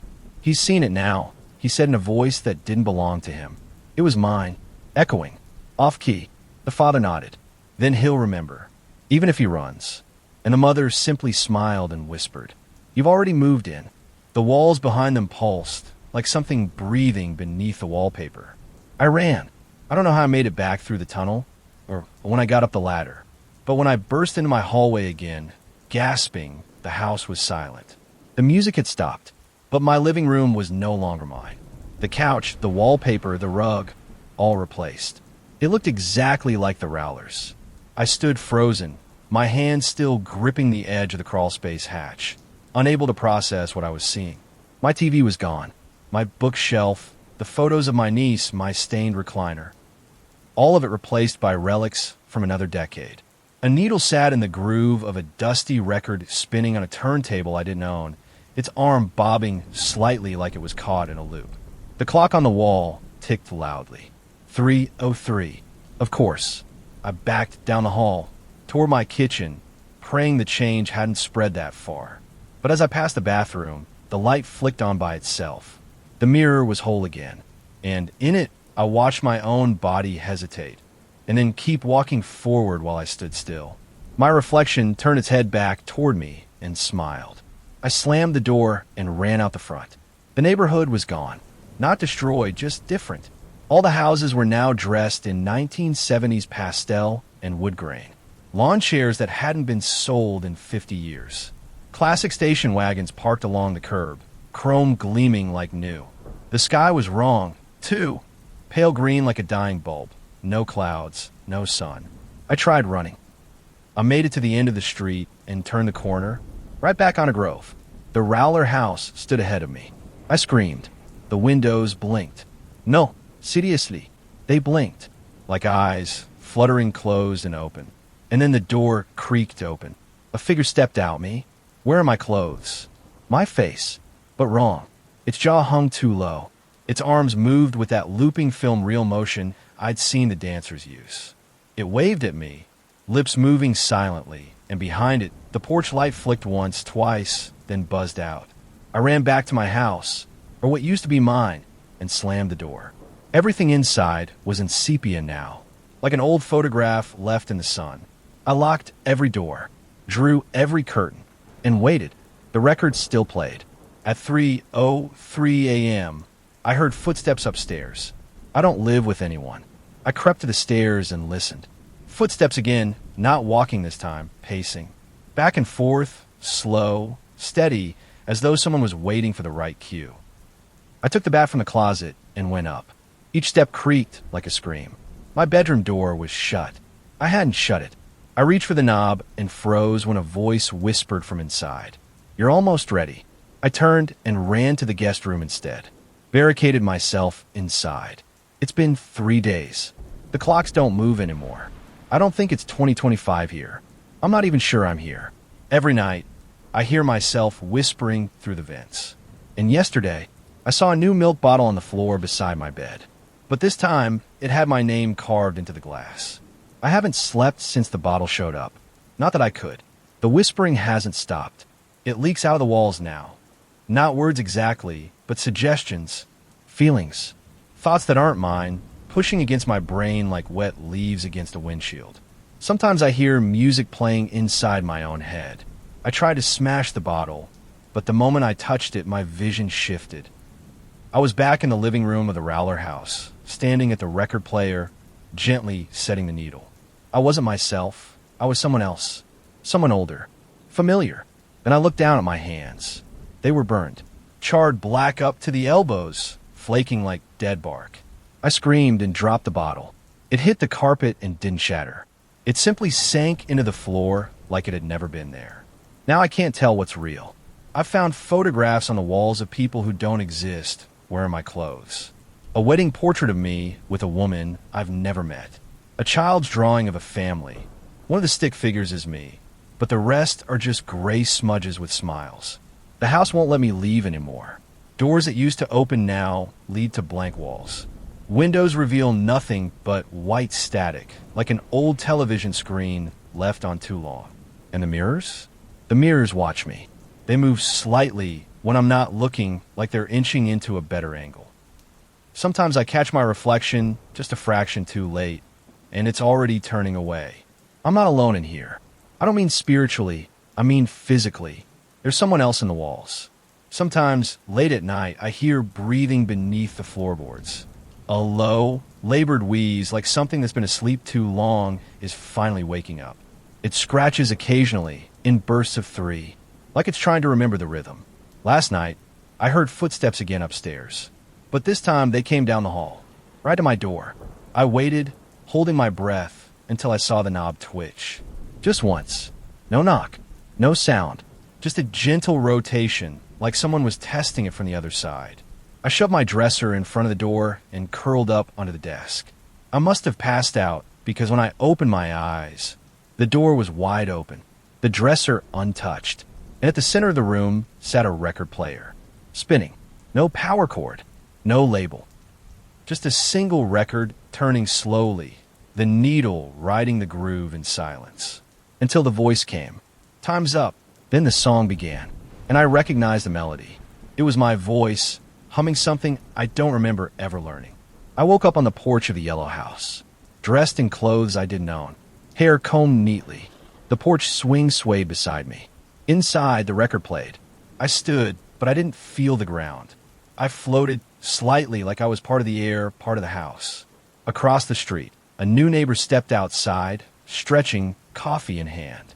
They looked over at me, and I smiled, because I finally understood. The house doesn't trap you.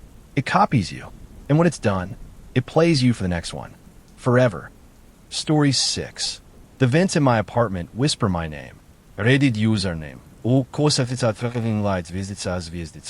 When I first moved into the Oak Hollow apartments, the rent was suspiciously low. The kind of price that made you sign without asking questions. 1 bedroom, decent view, utilities included.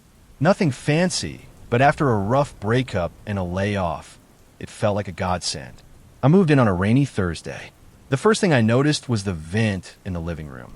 Old, square, and blackened around the edges like someone had tried to burn something out of it. The metal slats rattled even when there was no airflow. I assumed it was just age, like the whole building. It reeked of faded cigarettes and things you couldn't quite name. That night, around 2:30 a.m., I heard the voice. Faint, breathy, coming from the vent. At first, I thought it was my neighbor playing music. But it wasn't a song. It was a whisper. It said my name. Illy. Soft. Drawn out. The I trailed like static. I froze on the couch. Eliai. I grabbed a broom handle and tapped the vent. Not funny, I said. My voice cracked. The whispering stopped. I didn't sleep much after that. The next day, I asked the tenant across the hall, Mrs. Chung, if she'd ever heard anything weird from the vents. She stared at me for a long moment, then said, "They only talk when they want something." I laughed nervously, thinking she was messing with me. Like what? She didn't answer, just closed her door. By the third night, I'd convinced myself it was a dream, until it started calling me again. Same time, same voice. Only this time, it said more. Eli, come see. The voice was wetter now. Closer. It didn't echo like a normal sound. It felt like it was inside my head, vibrating behind my eyes. I pulled the grate off the vent and shined a flashlight inside. Just dusty ducts. Spiderwebs. Silence. Then I saw something shift in the dark. Too far to make out, but it moved like something dragging itself backward, just out of sight. I slammed the vent shut and nailed it in place. Later, I found the flashlight still on, and a long, greasy handprint on the lens. I didn't tell anyone about the handprint. Not because I didn't want to, but because the second I picked up my phone to text someone, every light in my apartment flickered and died. Not just dimmed, went out. All of them. Even my phone screen went black for 2 full seconds before rebooting. And in that darkness, I heard the whisper again. Not from the living room, vent this time. From the bathroom. Eliai, you looked. I froze. My apartment was small, barely more than a hallway with walls. The bathroom was just 10 feet away, past the kitchen. And the vent there was even older than the one in the living room, coated in decades of grime. I waited for the lights to come back. They didn't. I grabbed the broom handle again, gripping it tight like it was a weapon, and crept toward the bathroom. The door was ajar. The vent cover was hanging loose. Ellie. Closer. Now, it was behind the vent. I didn't open the door all the way. I just stared through the crack and saw something squatting on the other side of the bathroom, just beyond the vent. Thin, long skin like melted candle wax. No face, just folds where one should be. It moved wrong, jittery, like stop-motion film, and it had fingers. Too many. They gripped the edges of the vent grate as it pressed its smooth face toward the opening. That's when the power snapped back on. Fluorescent lights buzzed to life, and the thing vanished. Just like that. I slammed the bathroom door and didn't open it for 12 hours. When I finally worked up the courage to peek in, the vent was back in place. Screws tight. No trace of grime on the floor. But something else was waiting on the sink. A tooth. Not mine. Too large. Human, but aged, yellowed, and cracked down the center. It sat like a gift, as if something was waiting for my reaction. I flushed it. Scrubbed the sink with bleach until the enamel peeled off the basin. I tried to sleep that night with headphones in. Full volume. White noise. But the voice still got through. Come see. And then something new. When not in the vents. That stopped me cold. If not the vents, where? I pulled my sheets over my head and told myself it was sleep deprivation. But then the floor creaked. Just once. Right beside the bed. I didn't move. I lay frozen, listening, heart thundering in my ears, waiting for another sound. For anything. But the room was silent again. Too silent. The kind of silence that doesn't feel empty, but full. Like something is holding its breath right beside you. Eventually, I peeked out from under the blanket. The room was empty, but something had changed. The closet door was open. I never opened that door. It sticks, and I have nothing in there but some old boxes and a broken vacuum. But now it stood slightly ajar, like someone had carefully cracked it open just enough to peek through. The air smelled like wet plaster and old breath. I closed it, wedged a chair beneath the handle, left every light on. The next day, I asked Mrs. Chung again if anyone had ever disappeared from the building. She looked at me with a kind of tired pity and said, "We all disappear. It's just a matter of when the walls decide they've learned enough." "What do you mean?" I asked, but she just turned and went back into her apartment, locking the door. That night, I got drunk. Not tipsy, obliterated. My logic was simple. If I was going to lose my mind, I might as well dull the edges. Around 2 a.m., I passed out on the couch. I woke up on the kitchen floor, covered in dust. My hand scraped, knees bruised, and above me, The kitchen vent cover lay in pieces. Like I'd crawled out of it. I ran to the mirror. My eyes looked wrong. Not infected or bloodshot, just wrong. Like something had been watching through them all night and forgot how to blink properly. I showered in boiling water, trying to scrub the feeling away. When I stepped out, I noticed the message on the mirror, written in the fog, backwards, as if it had been written from inside the glass. "You fit." I stumbled back, knocked over the trash can. The room spun. I didn't leave the apartment for 2 days. The whispering didn't stop, but it changed. Less a voice now, more like breathing, rising and falling in rhythm with mine. Then, early this morning, something shifted behind the living room vent again. I knelt, flashlight in hand, but before I could shine it in, I saw something blink inside. 2 eyes, looking out, not glowing, not monstrous, just human. And then a voice, not a whisper this time, spoke, not from inside the vent, from directly behind me. "Eli, you've already been inside. You just don't remember how to get back." I didn't turn around. Every cell in my body screamed, not to. Not out of fear, but out of some deep, primal recognition. The kind that makes your spine tingle before your mind understands why. I backed slowly away from the vent and into my bedroom, locking the door behind me. Of course, the lock didn't matter. I heard breathing on the other side. Soft, mocking, then silence. That was worse. I stayed in the room until morning, blinds drawn, lights off, shaking. Eventually, exhaustion won, and I collapsed into a shallow, restless sleep. When I woke, it was to the sound of the smoke alarm chirping faintly. Not because of smoke, but because all the batteries had been removed. Every single one, even the ones I didn't know I had. And in their place, nestled carefully inside the plastic casings, teeth, small, yellowed, each one cracked down the middle like something had tried to hatch from the inside. I threw up in the sink. Then I noticed a message etched faintly into the bathroom mirror, barely visible unless the light hit it right. "You never left." I started researching the building. The Oak Hollow apartments didn't show up on Google Maps. Not exactly. The address existed, but the pin hovered over an empty lot. Street view showed a gas station where the building should be. That didn't make sense. I'd had packages delivered. I'd given friends directions. It had to be real. I found a forum thread dated back to 2013, titled, "Does anyone else hear whispering in Oak Hollow?" There were 2 replies. One was a user named it No Exit Fever. Don't listen to them. They only lie until you start answering. The second was from at Gone in the Vents. Just one sentence. Once they fit inside you, it's their turn to wear the skin. The account was deleted. I scrolled further. Found an old newspaper clipping from 1994. A gas explosion at the Oak Hollow complex. 12 presumed dead. No survivors found. Building condemned.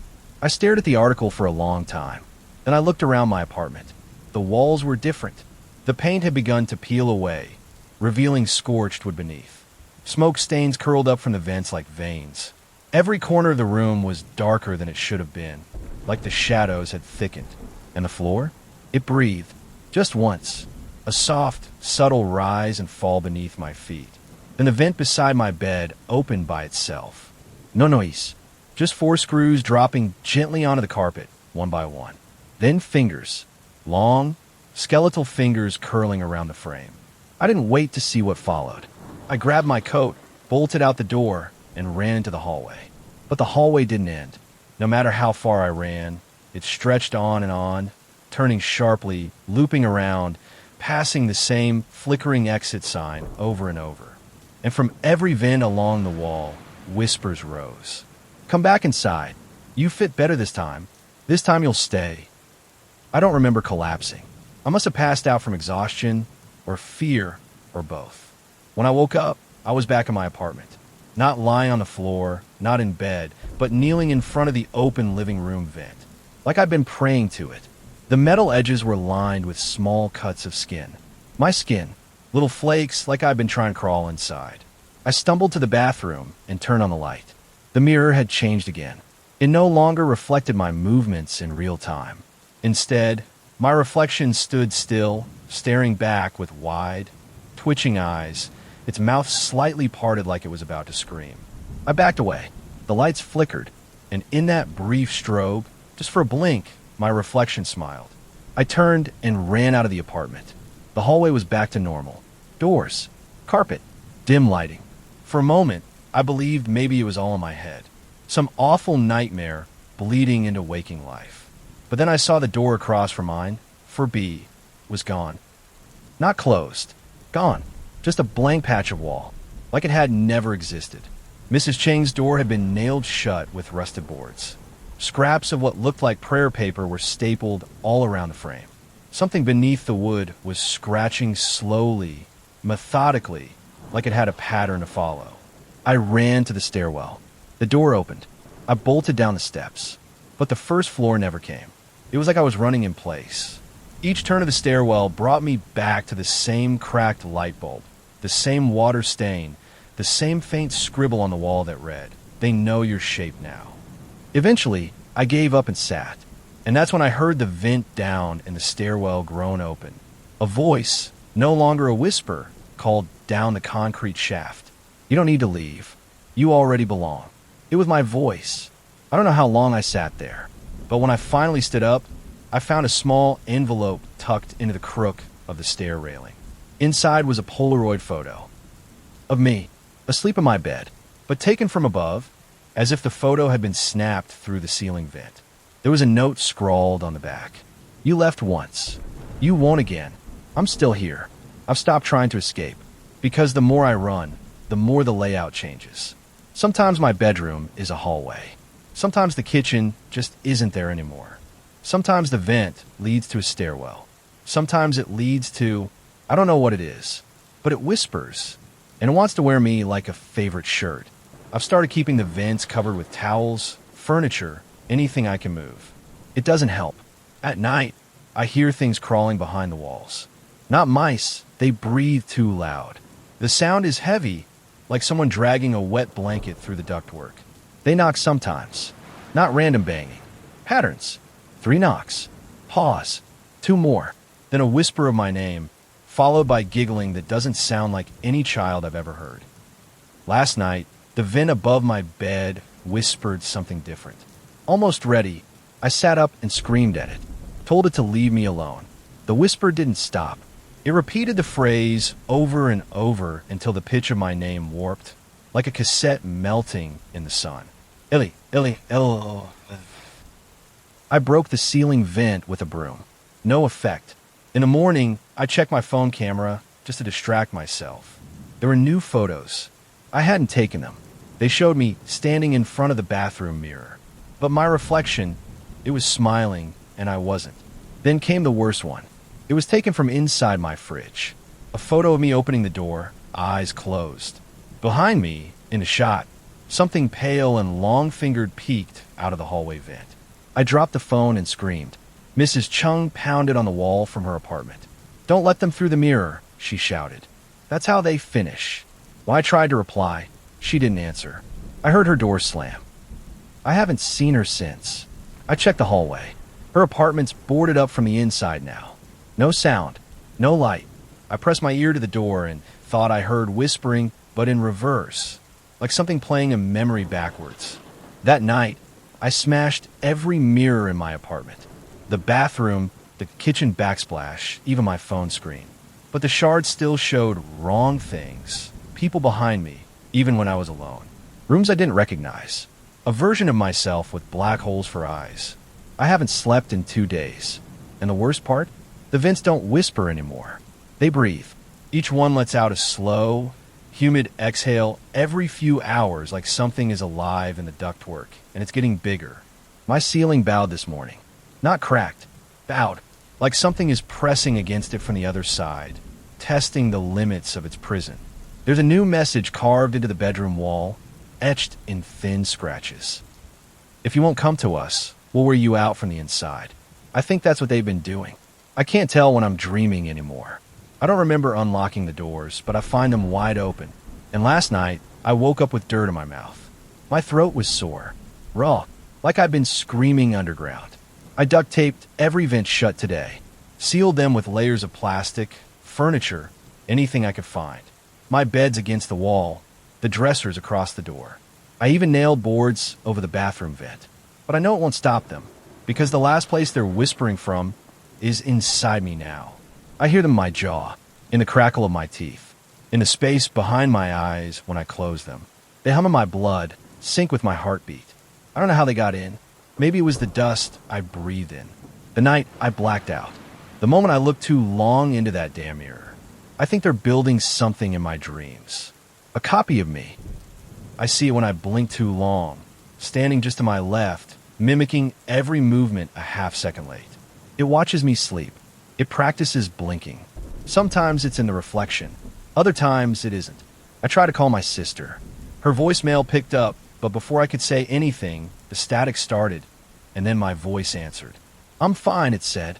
"Don't worry." I hung up and smashed the phone. There are more photos now. Printed ones. Laid out on the kitchen table when I woke up. Dozens of them. Every angle of me. Sleeping, showering, eating. One taken through my eyes as I looked at the ceiling vent. And on the back of every photo, you never moved in.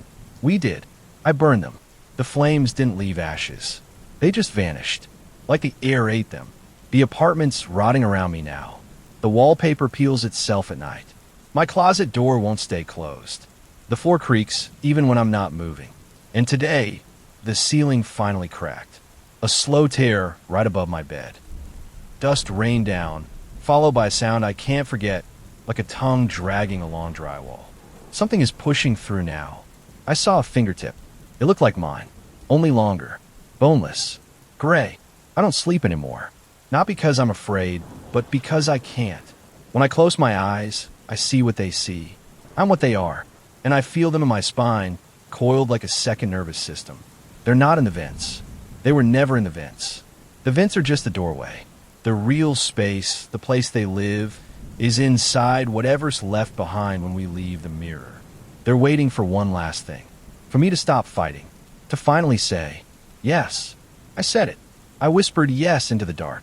The ceiling split open, and now I watch myself, the new me, walk around the apartment. It wears my face, answers my phone, even hums when it cooks. No one notices the difference, because it fits better. I exist now in the walls, in the whisper behind the mirror.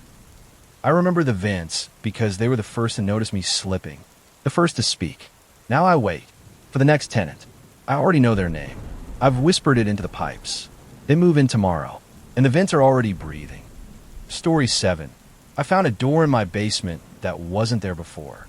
Reddit username. U kosatica sitstebdon zviezdica. When I bought this old farmhouse out in Mason County, I thought I was finally escaping the madness of city life. The real estate agent called it rustic, but I didn't mind the creaky floors or peeling paint. It had charm, history, a weird smell, sure, but nothing bleach couldn't fix. The basement, though, gave me the creeps from day one. The first time I went down there, the light bulb blew out. Total cliche. I laughed it off, thinking I'd just replace the bulb and be done with it. But even after I did, the place felt off. Too quiet, like sound didn't travel right. My own footsteps echoed back late, like the space didn't know what to do with them. And then, a week after I moved in, I found the door. It wasn't there before. I swear it wasn't. Plain wood, metal latch, no frame, just embedded into the brick wall like it had grown there. No hinges either.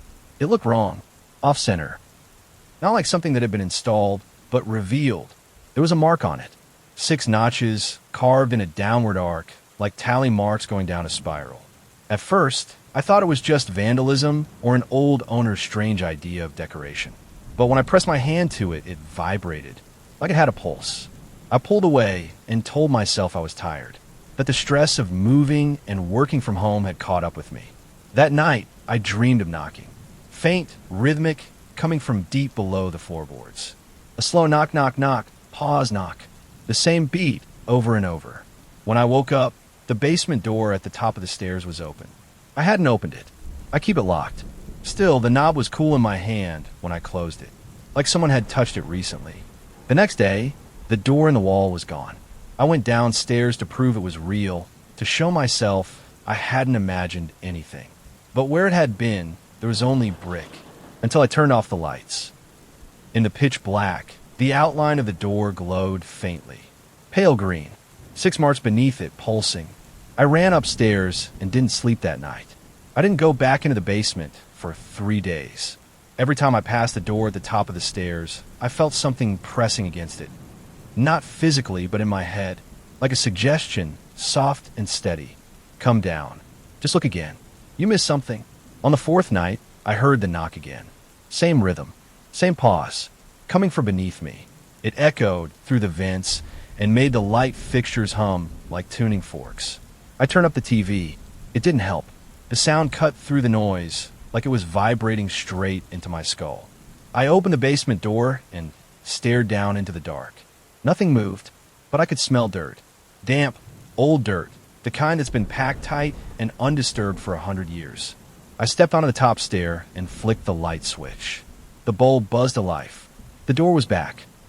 Not just back, closer. It was no longer flush with the wall. It jutted out slightly, like the bricks had peeled away to let it forward. The 6 tally marks had grown deeper. One was now dripping something dark and oily. I swear I saw it pulse, just once. I took 1 step down. The air changed. Colder. Thicker. Like the oxygen had weight. I felt my skin prickle, and a low hum began in my ears. Not tinnitus. More like listening. As if the basement itself had turned its head to hear me better. I didn't open the door. I couldn't, because as I got closer, I heard something on the other side. It was breathing. Slow, wet, deliberate. Not the rhythm of lungs, but of something trying to remember how to mimic lungs. I bolted upstairs and slammed the door shut behind me. I wedged a chair under the knob. Not that it would do much, but felt better than nothing. That night, I dreamed of the door opening. Not all the way, just enough for something to slip out. A hand, long-fingered and slick with soil. It brushed my ankle as I lay in bed, and I couldn't move. Sleep paralysis, maybe, except the sensation lingered after I woke up. I found mud on the sheets. Just 1 streak. I haven't slept in 2 days now. My eyes burn, and every corner of the house feels slightly off kilter. Shadows lean the wrong way. My reflection in the window blinks when I don't. And sometimes I hear voices in the pipes, whispering numbers. Always the same. 6 down, 1 to go. The next morning, the chair was toppled. The basement door hung open. Just a few inches, but enough. Enough for me to see that the light in the basement was off again, and the switch no longer worked. I flicked it 5 times before giving up. Nothing. But I could still see a faint glow coming from the far wall where the door was. That same sickly green. I grabbed a flashlight and crept down. Each step groaned louder than usual, like the wood wanted to scream but couldn't. When I reached the bottom, I found that the door had changed again. It was taller now, narrower. The wood looked fresher, less like an old hatch and more like new skin stretched over a frame. The tally marks had multiplied. There were 7 now, 1 more than yesterday. I turned to go back up, but the stairs were gone. Not just hidden gone, replaced by solid brick wall, old and crumbling, but very, very real. My flashlight flickered. The glow from the door pulsed brighter in response, almost excited. I panicked, slammed my fists against the brick, screamed until my throat burned. Then I heard the knock again. This time, it came from inside the walls. Knock, knock, knock. Pause. Knock. Knock, knock, knock. Pause. Knock. The rhythm was everywhere. Floor, ceiling, inside my skull. My vision swam. I turned toward the glowing door, and for a split second, I saw something through the cracks. Not clearly, more like the suggestion of something tall, crawling, backwards. Its limbs bending the wrong way. Then the door opened, just an inch. The light spilled out, illuminating the entire basement in shifting green shadows. I turned off the flashlight. There was no need for it anymore. The basement felt warmer, and something behind the door was breathing again. Only now it sounded pleased. I backed away until I found the old coal chute, rusted shut but still visible on the far wall. I pried at it for 10 full minutes until it gave way. It led up to the backyard.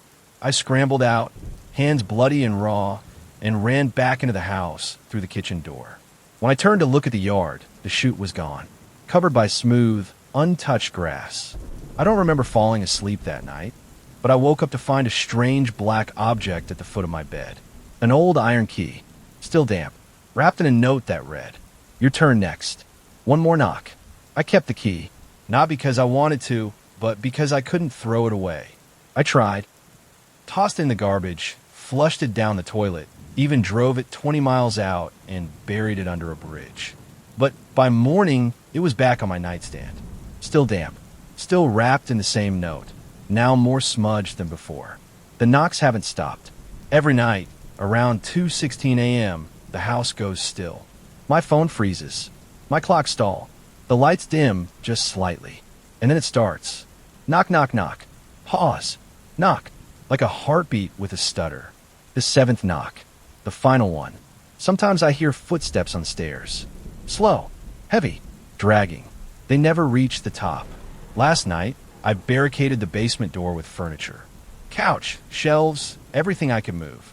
I sat with a hammer in hand, waiting, praying, watching the knob twitch every few minutes like it had a pulse of its own. And then it stopped. No knocking, no breathing, just quiet. For the first time in days, I felt calm. I crept forward and put my ear to the door. And that's when I heard myself on the other side, crying, begging to be let out. Please, my voice whimpered. I'm trapped.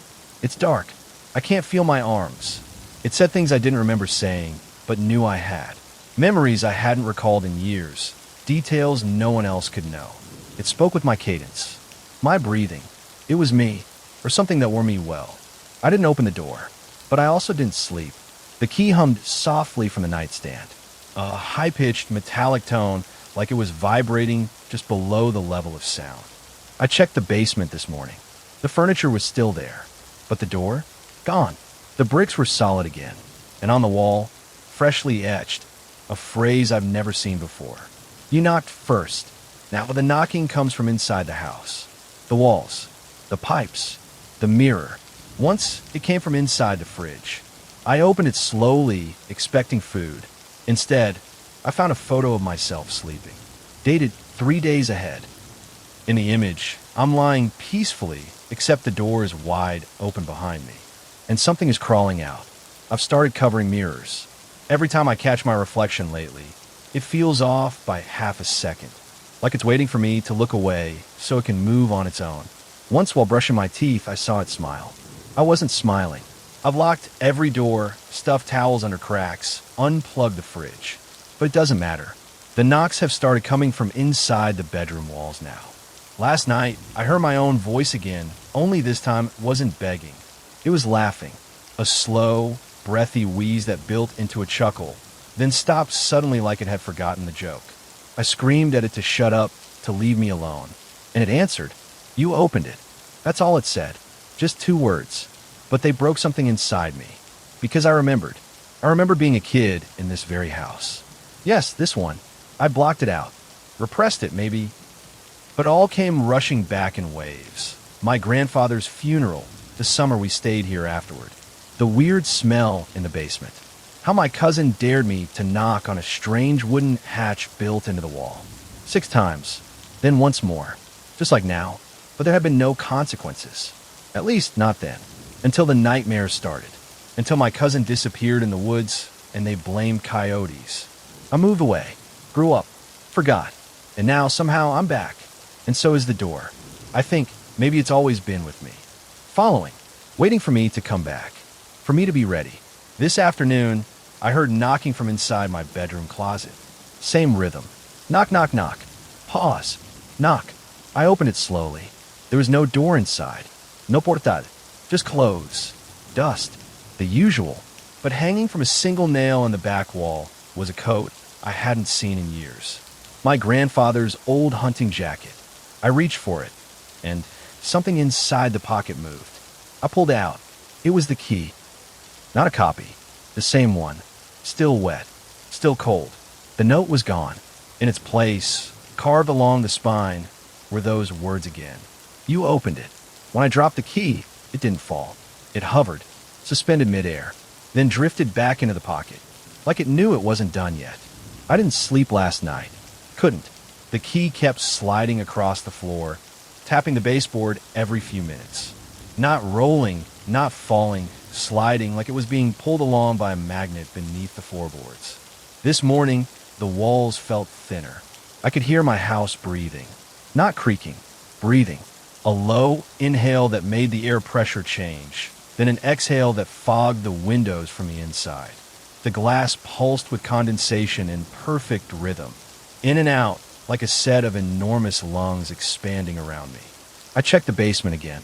There's no door, but there's dirt now, a mound of it where the brick wall used to be. Fresh, wet, and moving slightly like something's trying to push through. I don't own a shovel, so I used my hands. Dug for hours, mindlessly, until I uncovered something hard. A second door, smaller, iron, rusted shut. This one doesn't glow. It hums, not like a vibration, more like a low tone, like a church bell underwater. It made my teeth ache and the fillings in my molars twitch. I ran upstairs and turned every light on. They dimmed. The power still works, but the lights are no longer mine. They respond to the door now. I think they're feeding it. Every time I sleep, I wake up closer to it. Not figuratively, literally. I've woken on the stairs. On the basement floor. Last night, I woke up on top of the mound, dirt packed under my fingernails, mouth full of mud. But I never remember walking down there. I think I'm being drawn. Worse, I think it's not just drawing me, it's copying me. My neighbors saw me outside today. I haven't been outside. They waved at someone they thought was me mowing the lawn. I don't even own a lawnmower. There's something else now. A second version of me, wearing my old hoodie, smiling in a way I don't remember being able to. They're practicing, preparing. Tonight, there's a new photo on the kitchen table. Me, standing in the basement, smiling. Behind me, the iron door is open, and something with 6 fingers is holding my shoulder. I haven't left the bedroom in 24 hours. The lights don't work anymore. They flicker when I speak. The house responds now. Not like it's alive, but like it's occupied. Something walks the halls with my weight. Opens doors I've locked. Sits in chairs I've just vacated. The mirror won't show my reflection anymore. It shows the basement door. Always ajar. Always glowing faintly, even though I'm upstairs. I threw a blanket over it, but the glow seeped through like backlight from a dying television. I could still hear the knock. It doesn't come from one place now. It's everywhere. Inside the pipes. Inside my chest. Knock, knock, knock. Pause. Knock. Each time it happens, I lose something. A photo vanishes. A memory blurs. Yesterday, I couldn't remember my mother's face. Today, I forgot my own name for an hour. I found it scribbled in the margin of an old library book I never checked out. James Hallow. My handwriting. I think. But the worst part? The other me is getting bolder. I caught him looking through the front window this morning. He didn't run. He waved, then pointed not at me, but at the floor where the key had appeared again. This time resting gently on my pillow, warm like it had just come from someone's hand. It didn't come with a note. It didn't need to, because now I remember the final part. The last knock, it doesn't come from them. It has to come from me. That's how you let it in. That's how you switch places. The basement door doesn't open from the outside. You have to invite it. And once you do, something else takes your place. Someone who smiles better. Someone who doesn't ask questions. Someone who fits right in. I don't think I have a choice anymore. The house groans when I ignore the knocking. The pipes screech. And now, the walls are bleeding. Not red. Black. Ink maybe. Or shadow. It pours slowly from the corners, pooling beneath the bed, seeping toward me. And in the floorboards, I hear something breathing. It's my voice again. But this time, it whispers a lullaby I haven't heard since childhood. I think the final knock is coming tonight. And I'm not sure which version of me will still be here in the morning. I knocked. 3 short. 1 after. The basement door opened without a sound. Inside, I saw myself, smiling, hand outstretched. Behind him, the walls pulsed like lungs, and the air smelled like wet dirt and forgotten things. He stepped forward. I didn't stop him. I stood still as he reached out, touched my face, and whispered, "You fit." Now I sit in the dark, watching through his eyes. He walks. He smiles. He waves at neighbors. They think I'm fine, but I'm still here, behind the door, deep in the dirt. Knocking. Waiting. For you. Story 8. My daughter keeps talking to someone in the vent. Reddit username. It started with a whisper. My daughter, Lily, is 5. Sweet, quiet and wildly imaginative, like most kids her age. But about a month ago, I began hearing her whispering in her room at night. At first, I chalked it up to imaginary friends. Harmless, even cute. Then I heard a second voice whisper back. It was low, raspy, and definitely not hers. The first time I heard it, I froze in the hallway. I thought maybe she had a walkie-talkie or that the baby monitor was picking up interference. But when I cracked her door open, she was sitting cross-legged on the rug, facing the wall vent near the floor, nodding, listening. Then she giggled. Okay, she said. I'll ask Mommy. I stepped inside. Ask me what, honey? She turned slowly, as if surprised to see me. Oh, nothing, she said with a little smile. He just wants to know when he can come out. Who does? She pointed at the vent. The quiet boy. We don't have any neighbors nearby. The closest house is half a mile down the road, and it's empty. I checked the vent. Nothing inside but dust and the faint smell of old insulation. That night, I moved Lily's bed away from the wall. The next morning, it was back. She swore she hadn't moved it. He said I sleep better when I'm close, she whispered. Over the next few days, it got weirder. I'd find drawings taped to the walls, stick figures, one always smaller, drawn in red crayon. Some had long fingers. One had no face. In every drawing, Lily stood next to the figure with a smile. I asked her who it was. It's him, she said, as if that explained everything. The quiet boy.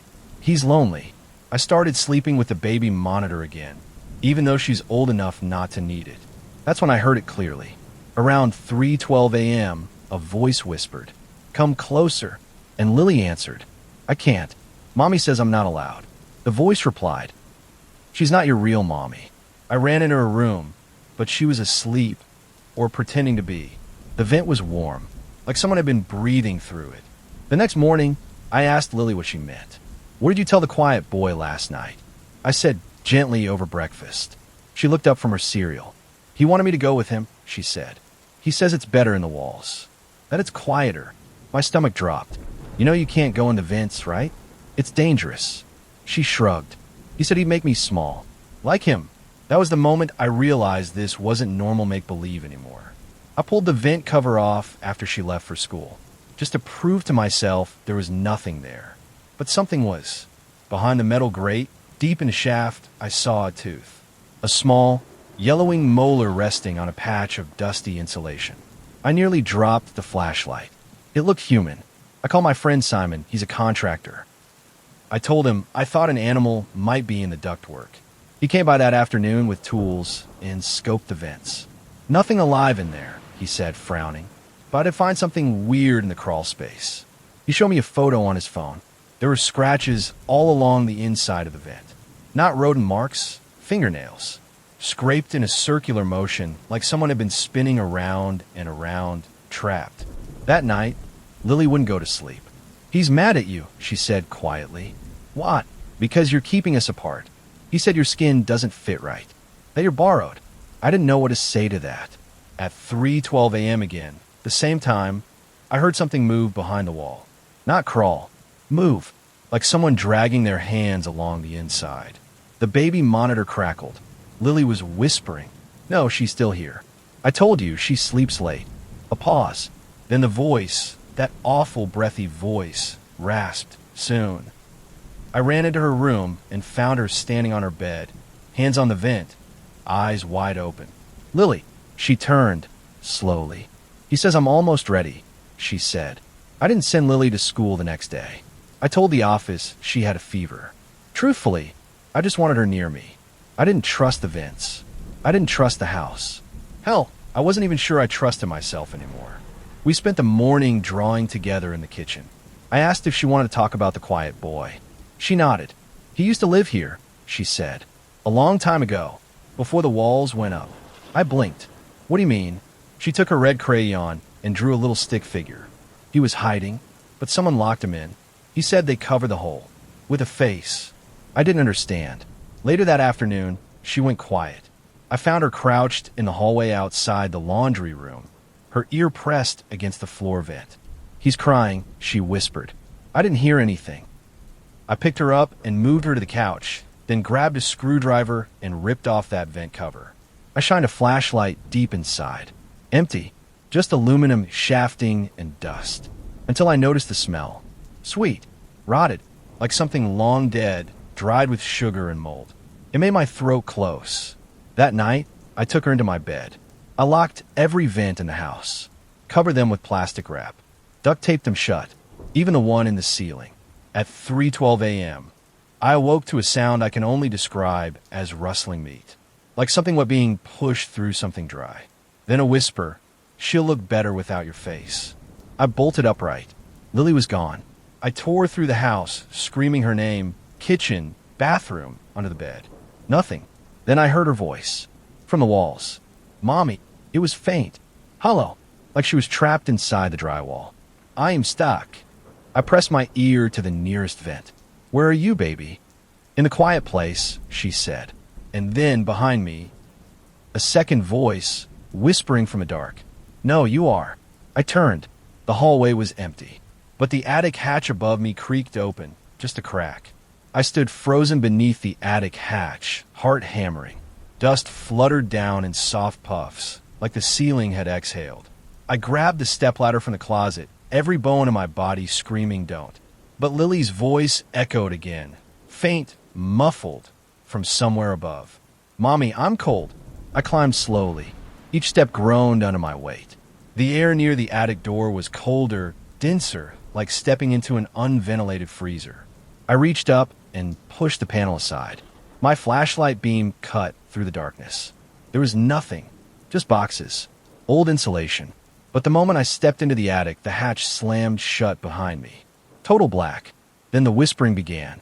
Dozens of voices, all saying my name, over and over. "Claire, Claire, Claire." My flashlight flickered. In its brief light, I saw the outline of something crouched in the corner. It looked like Lily, but wrong. Elongated, mouth too wide, arms too thin. It moved when the light died. I backed away blindly, groping for anything I could use. My hand touched something soft. Cloth. A doll? No, it was a mask. Lily's face, made of fabric but detailed. Her eyes, her smile, stitched perfectly, and the back was lined with teeth. Tiny, sharp, human teeth. I screamed and dropped it. The whispering stopped. Something giggled. Then, from the dark, "We just want to trade." The hatch above me opened again.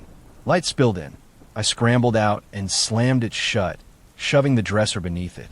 I ran to Lily's room. Her bed was empty, but the covers were folded neatly, like she had made them herself. On the pillow sat her favorite stuffed rabbit. Its eyes were missing, and a note had been sewn into its belly. "You didn't knock." I collapsed in the hallway, sobbing. Then I heard the bathroom door creak open. Lily stepped out, covered in dust, eyes glassy. I ran to her, held her. She didn't move. She just stared at the vent above the mirror and whispered, "He's inside you now." I took Lily to the hospital the next morning.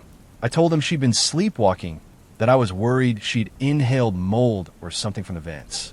The doctor gave me a polite but skeptical look, said kids sometimes act out after a big change. Stress, imagination, possibly trauma. But Lily didn't speak the entire drive. She just stared out the window, occasionally tracing circles on the fog glass with her finger, 6 small loops, always clockwise. They ran blood tests. Everything came back clean. When we got home, the first thing she did was walk straight to the hallway vent and press her ear to it. "They're still hungry," she whispered. I snapped. I grabbed her, pulled her away, shouted louder than I ever have in my life. She didn't cry, didn't flinch. She just looked up at me with a sad, distant expression and said, "That wasn't nice." He said, "You're rotting." That night, I heard dragging in the ceiling. I sealed every vent with plywood and screws, even the one in the bathroom, which, when I removed the cover, revealed nail marks on the inside. Tiny ones, like a child's fingers had been clawing their way out. Lily slept on the couch beside me. Or, I thought she did. At 3:12 a.m., I woke to the sound of scratching. Not from vent, from inside the couch. I reached down and lifted the cushion. The fabric was torn, and beneath it, stuffed into the frame, was another mask. A copy of my own face, made from what looked like wax and thread. I dropped it and looked over at Lily, still sleeping peacefully, hugging her stuffed rabbit. But its missing eyes had been replaced. Two perfect marbles. That watched me. I barely slept again. This afternoon, I took Lily out to the park. She didn't say much. Just walked slowly beside me, humming a tune I couldn't place. When we returned, the front door was ajar, and the smell hit me. Vit dirt. Stale breath. Rushed. Inside, all the vent covers I'd sealed had been removed. Not torn, but unscrewed perfectly, placed in a neat row across the kitchen table. Each one had a new set of markings etched into it. 6 spirals. And beneath them, in my handwriting, one more will do. I packed a bag that night. I didn't know where we'd go, but I couldn't stay. The house felt full, like every wall was holding its breath, waiting for something to knock again. Lily didn't protest. In fact, when I told her we were leaving, she simply said, "He said you would try that." I didn't ask who he was anymore. We drove to my sister's place, 30 miles out, small duplex, lots of light, no vent on the floors. I felt safer already. The first night there, Lily slept soundly in a guest bed. I finally let myself breathe. Then I heard it. Knock, knock, knock. Pause. Knock. From her closet. I flung the door open. Nothing. Just toys and jackets. I checked behind the clothes, under the bed, even lifted the rug. Nothing. But in the morning, Lily handed me something. A photograph. Old. Faded. It showed a family standing in front of my house. Only the house looked wrong. Stretched taller. The windows too small. The shadows too long. She pointed to the little boy in the corner. "That's him," she said. "Who?" "The quiet boy. Before he lost his skin." I turned the photo over. No writing. Just 6 indentations. Circular. Like fingernails. My sister tried to help. She said maybe it was a ghost, that maybe the house had some history. She even offered to go back with me and help me bless the place. We drove back together. But when we arrived, the house looked different. Smaller, somehow, like it had sunken into the earth. The air around it was still. No birds. No breeze. Even the trees leaned away. We stepped inside. Every vent was open again. Every wall humming. And in the living room, on the ceiling, was a hole. Perfectly round. Inside it, a face. Not full. Just eyes and a mouth, pressed to the opening like a child peering through a peephole. Its lips parted, and I heard my voice whisper, "She's almost ready." My sister screamed. We ran. But as we reached the car, Lily turned back. And she smiled. Not at me. At the vent in the porch railing. She mouthed something. I couldn't hear it. But I knew. She was saying goodbye. To him. We didn't speak on the drive home. My sister kept glancing at Lily in the rearview mirror, like she was waiting for her to change shape. I couldn't blame her. I was too. Back at her house, I tried to act normal. Made grilled cheese. Let Lily watch her cartoons. But I noticed she no longer blinked when the TV flickered. And when I checked her drawings, they'd changed. No more stick figures. Just spirals. Dozens and dozens of spirals. That night, I woke to the sound of whispering again. Not Lily's voice this time. Mine, from the vents. I crept into her room, heart pounding, and found her sitting upright in bed, eyes open, facing the wall. The vent was glowing faintly, a pale, cold light that made her hair shimmer. He said, "I'm finished now," she whispered. "That I can trade." Trade what? She turned to me, her eyes wrong somehow. No longer curious. Too wide. Too calm. Places. I tried to grab her, to shake her, but her skin felt rubbery. Cold. And then she collapsed, like a doll dropped from a great height. No heartbeat. No breath. I screamed. My sister called 911. They couldn't find anything wrong. Vitals stable. No signs of trauma. But she wouldn't wake up. Not even when they put her under the hospital lights. She was breathing, but barely. Doctors were baffled. They used words like catatonic, unresponsive, induced fugue state. But I knew. She was in the walls. Or worse, beneath them. Later that night, alone in the hospital room, I pressed my ear to the floor vent. I knew it was stupid, desperate, but I needed to try. And from deep below the hospital, I heard her. "Mommy, it was faint. I can see you," she said. "But you look different." I wept. She kept whispering. "He said it's your turn now. You left the door open." Then the line went dead. Now, every time I close my eyes, I see it. The tunnel beyond the vent, stretching forever. Spirals carved into the walls. The soft hum of something waiting. And at the end, my daughter, sitting quietly, holding a mask made for my face. They sent us home. Lily still doesn't speak, doesn't blink. But sometimes when the house is quiet, I hear her voice from inside the vents, laughing with him. Last night, I found a new drawing taped to the wall. It shows our house, split down the middle. On one side, Lily stands in the grass, smiling. On the other, someone that looks like me, crawling into the vent. There was a note scrawled beneath it in crayon. Mommy fits now. I don't know how much longer I'll stay outside. I can feel it calling me in. And when I go, whoever comes out wearing my face, please don't let it tuck Lily in. Story 9. My husband brought something back from his sleepwalking. Reddit username. Ukosattica lanternonadan zviezdica. It started with the dirt. Just little clumps at first, under the bed, by the front door, even on the bathroom tiles. I blamed the dog until I remembered we put him down last year. Then I blamed my husband. Maybe you're forgetting to take your shoes off? I asked. He shook his head. I always do. But the look in his eyes told me he was lying. Or confused. Or both. The next night, I woke up alone. John wasn't in bed. I checked the kitchen, then the living room. Lights off. No sign of him. I was halfway to calling the police when I noticed the back door was wide open. He was standing in the yard, barefoot, still in his pajamas, covered in dirt up to his elbows. I called out to him. He didn't move, just kept digging. By the time I got to him, he'd clawed a shallow hole into the grass, not with tools, but with his hands. His fingers were bleeding, nails cracked. "John," I whispered. He looked up at me, blinking slowly, like waking from a dream. "Where is it?" he asked. I helped him inside, washed the dirt off, bandaged his hands. He didn't remember anything, just that he had to find it. He couldn't tell me what it was. For the next few nights, things got stranger. He started muttering in his sleep, in a language I didn't recognize. Clicks and hisses between long vowels. It didn't sound human. He stopped eating meat, said it smelled wrong. And the dirt kept appearing. In his hair, under his fingernails. Once I even found a single earthworm curled beneath his pillow. The sleepwalking got worse. He'd go into the crawl space, the attic, the shower, always digging, always whispering. I began to record him. One night, I played it back. It was my voice, but I hadn't spoken. It said, "Don't stop him. He's almost through." I stopped sleeping after that. Every time I closed my eyes, I dreamed of tunnels.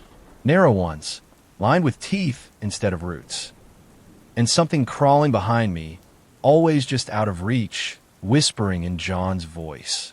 By day, he acted normal. Tired, but normal. He'd make coffee, feed the cat, talk about work. But I could tell he didn't remember the nights. Not really. And the hole in the backyard was growing. I tried filling it in once while he was at work. Spent 2 sweaty hours piling the soil back. I even scattered grass seed on top to make it look natural. That night, I woke to the sound of screaming. I found him curled in the kitchen corner, cradling his hands. They were raw. "Where is it?" he sobbed. He kept repeating the same phrase over and over. "It's hungry down there. It's waiting." I begged him to see someone. A sleep specialist, a therapist, anyone. But the next morning, he left before I woke up. I checked the cameras I'd installed around the house. He hadn't driven anywhere. He'd walked out the back door, straight into the woods behind the house. I followed his trail later that day. The footprints in the damp leaves were unmistakable. They led half a mile in to a shallow depression in the forest floor. There, I found something that didn't make sense. His phone, still recording. The video was short, 30 seconds. It showed him standing over a small mound of earth. He kneels, begins to dig, but before the screen goes black, the ground beneath him shifts. Like something inside it is breathing. I brought the phone to the police. They searched the area, found nothing. They said he must have wandered farther. But I know John. He didn't wander. He delivered something, and now he's back. Sort of. I woke this morning to find him in bed beside me, covered in soil, smiling. His voice is slower now, deeper, and when I asked where he'd been, he leaned close to my ear and whispered. It followed me out. It's not him anymore. I don't know how to explain it, but I can feel it in my bones. The way he breathes differently, the way he stands just slightly too still when he thinks I'm not looking. It's like living with a mannequin that remembers how to blink. He still calls me babe, still makes coffee, still kisses my forehead, but the coffee tastes like dirt, and his lips are cold.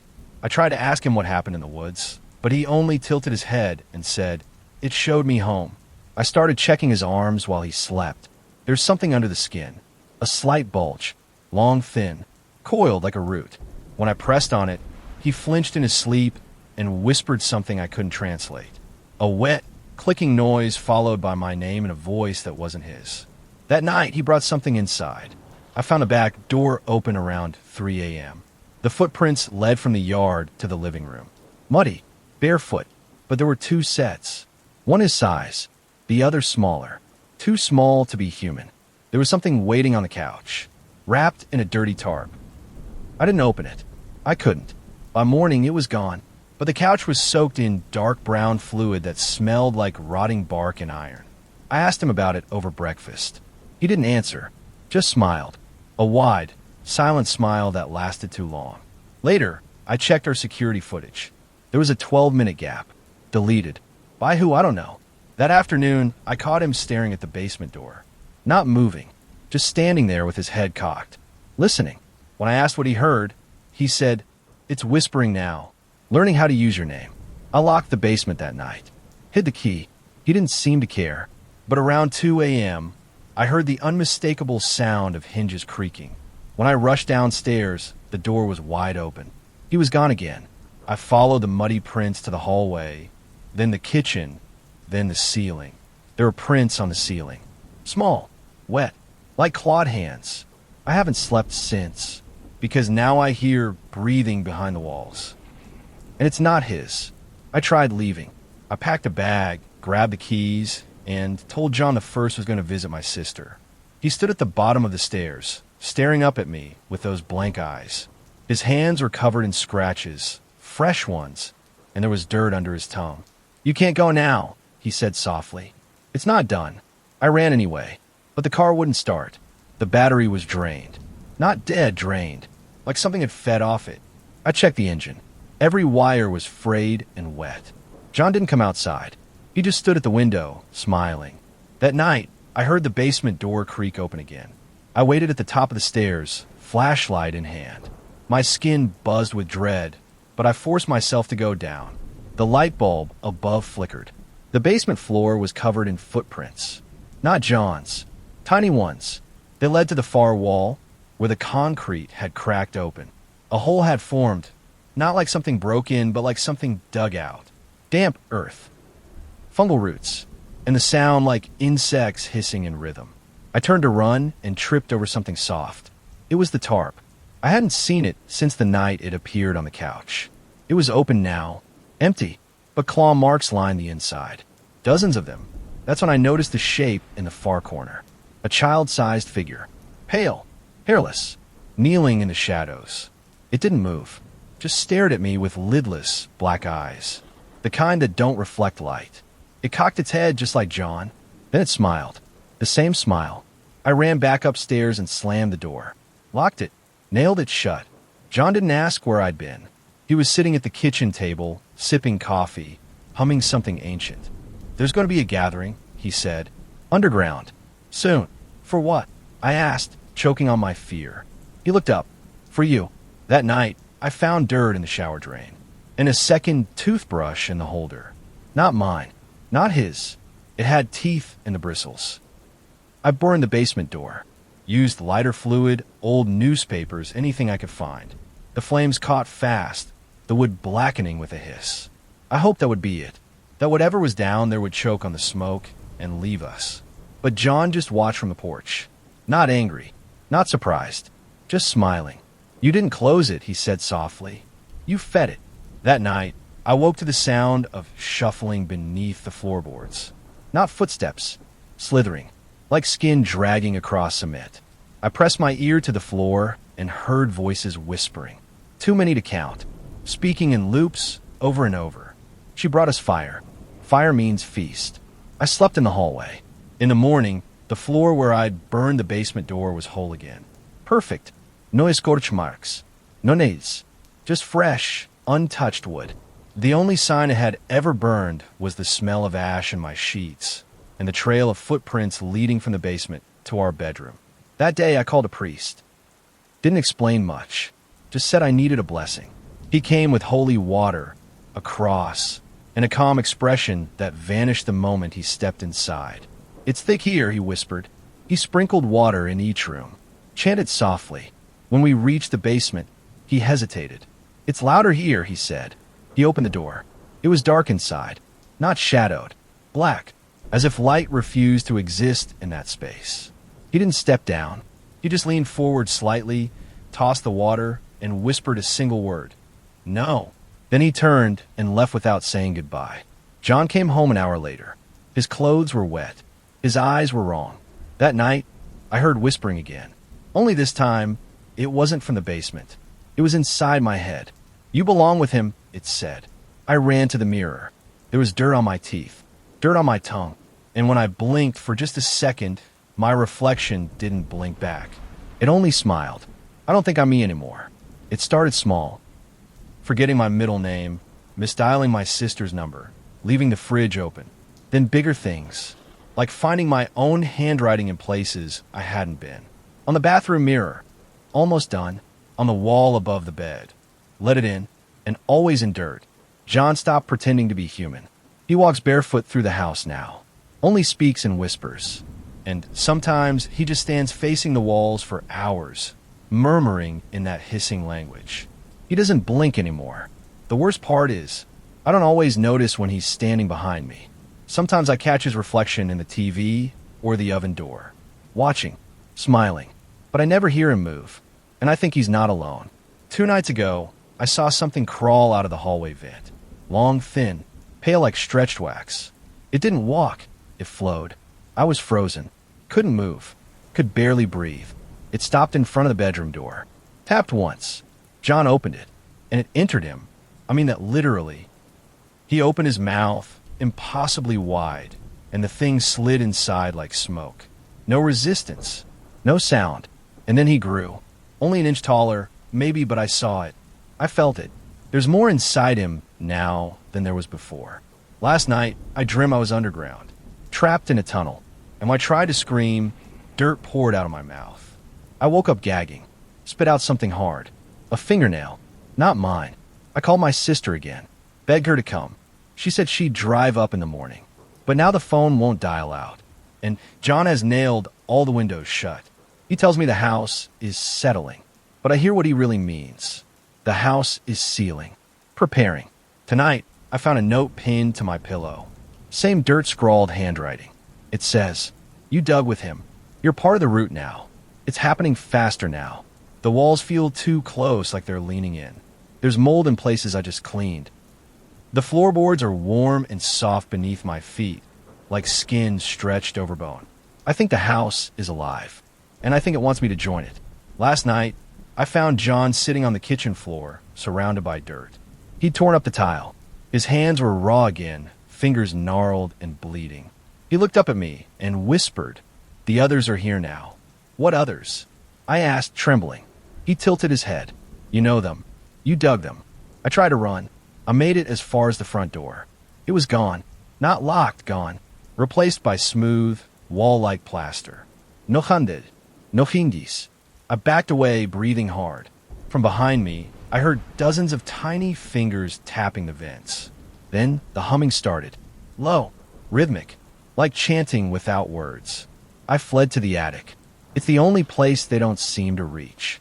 Yet, that's where I'm writing this now, with 1 bar of cell service left, and no clue if this will even send. But I had to try. Someone needs to know. I'm not sure how long I've been up here. Hours? Days. I tried eating, but the food tastes like soil. The water smells like rust. My fingernails are black underneath, and my reflection, when I dared look, showed roots crawling just beneath the skin of my neck. I think I'm turning into whatever he is. Or maybe I always was. Maybe this is just me remembering. Because last night, when I finally slept, I had a dream. I wasn't in the attic. I was underground, standing in a cavern of faces, all smiling, all sewn into the walls. John was there, but so were others. People I've never met, but somehow know. And in the center of them all was the hole. Deep, endless, breathing. It opened for me, and I stepped inside. When I woke up, my feet were covered in mud, and John was waiting outside the attic door, smiling, holding a shovel. The attic door opened by itself. I didn't run. John reached for my hand. It was cold, but familiar. I followed him down, past the place where the basement used to be, past the smooth walls that pulse like lungs, until we reached the tunnel. It breathed. "Welcome home," he said. The walls whisper my name. The dirt cradled my feet. I saw others waiting, half-formed things with human eyes and hollow smiles. They hummed a song I remembered from before I was born. And then the tunnel swallowed me. If you find this, don't come looking. It's too late for me. But maybe not for you. Check under your bed tonight. If the floor's warm, run. Story 10. The paintings in my new apartment keep changing. Reddit username. I moved into this apartment 2 weeks ago. It's a weird little place on the edge of downtown. Old brick, slanted floors, and a constant creaking sound in the pipes like someone breathing through the walls. But the price was right. Too right. The landlord gave me a tour and mumbled something about historic character. What he didn't mention was the art. Each room had a framed painting nailed to the wall. Not valuable stuff, just eerie oil portraits and dim landscapes. Dusty, fading, nothing special. At first, I didn't mind them. They felt like part of the building's odd charm. But on my third night here, I noticed something strange. The painting in the hallway, a dark wooded path under a full moon, looked different. The trees had shifted, slightly, subtle enough that I thought maybe I was imagining it. I snapped a picture with my phone, just in case. The next morning, I checked again. The path was deeper. The moon was gone. I pulled up the photo I'd taken, and sure enough, it didn't match. I tried laughing it off. Maybe the landlord had switched it for some reason, but I'd been up all night editing, and I'd never heard a sound. Later that day, I noticed another change. The portrait above my bed, a woman in a black dress, now had her eyes closed. I could have sworn they were open when I moved in. That night, I had a dream. I was walking through the hallway, painting, down the twisting path between black trees. In the distance, I saw the woman from the portrait, standing still, facing away. When I called out, she turned. She had my face. I woke up gasping. The portrait above my bed? The woman's eyes were open again. And now, she was smiling. I called the landlord the next morning. Asked about the paintings casually at first, just wondering if maybe he came by to rearrange them or switch them out. He sounded confused. "They've been nailed in place for years," he said. "Some tenants asked to remove them, but most get used to him. Adds character, I guess." I didn't push. Didn't tell him they were moving. I took photos of every single painting that day, 10 in total. I started a folder on my desktop and labeled each image with the date and time. Then I waited. That night, the woman above my bed had turned her head slightly. She was no longer looking straight ahead. Now her gaze was just off-center toward the corner of the room. I checked the photo. Different. Subtle but real. The hallway painting had changed again, too. The path now had something standing at the edge of the trees. A blur. A shape. Too vague to make out, but it hadn't been there before. I barely slept. The next day, I stared at the living room, painting for hours. A portrait of an old man with a long white beard and heavy black eyes. He never blinked, but by 6 p.m., his mouth was open. Slightly. Like he was beginning to say something. I compared it to the photo. Closed mouth. No question. That night, I heard footsteps in the hallway. Not creaks, footsteps. Soft. Steady. Like bare feet on cold wood. I grabbed my phone and opened the hallway camera app. I'd installed a basic motion cam when I moved in. At 3:07 a.m., something triggered it. The footage showed nothing but the hallway painting glitched. Just for a frame. The blur in the trees was closer now. Clearer. It looked like a person crawling. Its arms too long, body low and stretched. Its face was blank. No eyes. No mouth. Just white canvas skin. I shut off the app and pulled the painting off the wall. There was something behind it. Carved into the drywall. 6 words scratched deep. They watch when you sleep alone. I didn't sleep at all after that. Every time I closed my eyes, I imagined those paintings blinking, shifting while my back was turned, inching closer through the canvas. I tried removing another one. The portrait of the bearded man, but when I pried it off, the nails were fresh. The back of the canvas was soaked in something dark and sticky. It wasn't paint. I washed my hands 5 times and still felt it on my skin. I decided to spend the night away. I booked a cheap hotel across town and packed a bag. As I was zipping it up, I caught a glimpse of the painting above my bed, the woman again. Her smile was gone. Now her mouth was open, like she was screaming, but there was no sound. I turned the painting around to face the wall. When I checked into the hotel, I slept for 12 hours straight. No dreams, no footsteps, no whispering frowns. I felt human again, until I opened my phone. I hadn't touched the camera app since leaving, but there was a new image in the painting folder, time-stamped at 3:06 a.m. It showed the hallway painting from inside my apartment, from an angle as if someone or something had stood directly in front of it. The figure in the trees was gone. Only the path remained. That night, I got a call from my landlord. "There's a light on in your apartment," he said. "I thought you were out of town." "I am. I'm looking at your window now. Someone's moving around." I told him to leave, not to go inside, to just call the police. He didn't. The call disconnected. I tried calling back, straight to voicemail. Then I got a text. It was a photo of me, standing at my own window. Only, I wasn't there. I'm still not there. I went back in the morning. Everything was locked. The lights were off. Nothing appeared touched, except the paintings. Every single one of them was now blank. Pure white canvas, as if whatever had been in them had come out. I called the police, told them I thought someone had broken in. I didn't mention the paintings, didn't want to be locked up myself. An officer came by, did a walkthrough, found no sign of forced entry. Maybe a prank, he said, but he didn't notice what I did. The walls were different now. Not color, not texture, thinner. I could hear things inside them, like breathing, like scratching, but only when I was perfectly still. I decided to leave for good. This place wasn't safe. I packed up my laptop, a few clothes, the photos of the original paintings, all still on my hard drive, and left that night. Slept at my cousin's place across town. The nightmares returned anyway.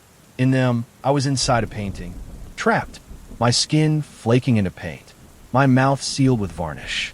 The woman in the black dress stood behind me, whispering, "You were always framed."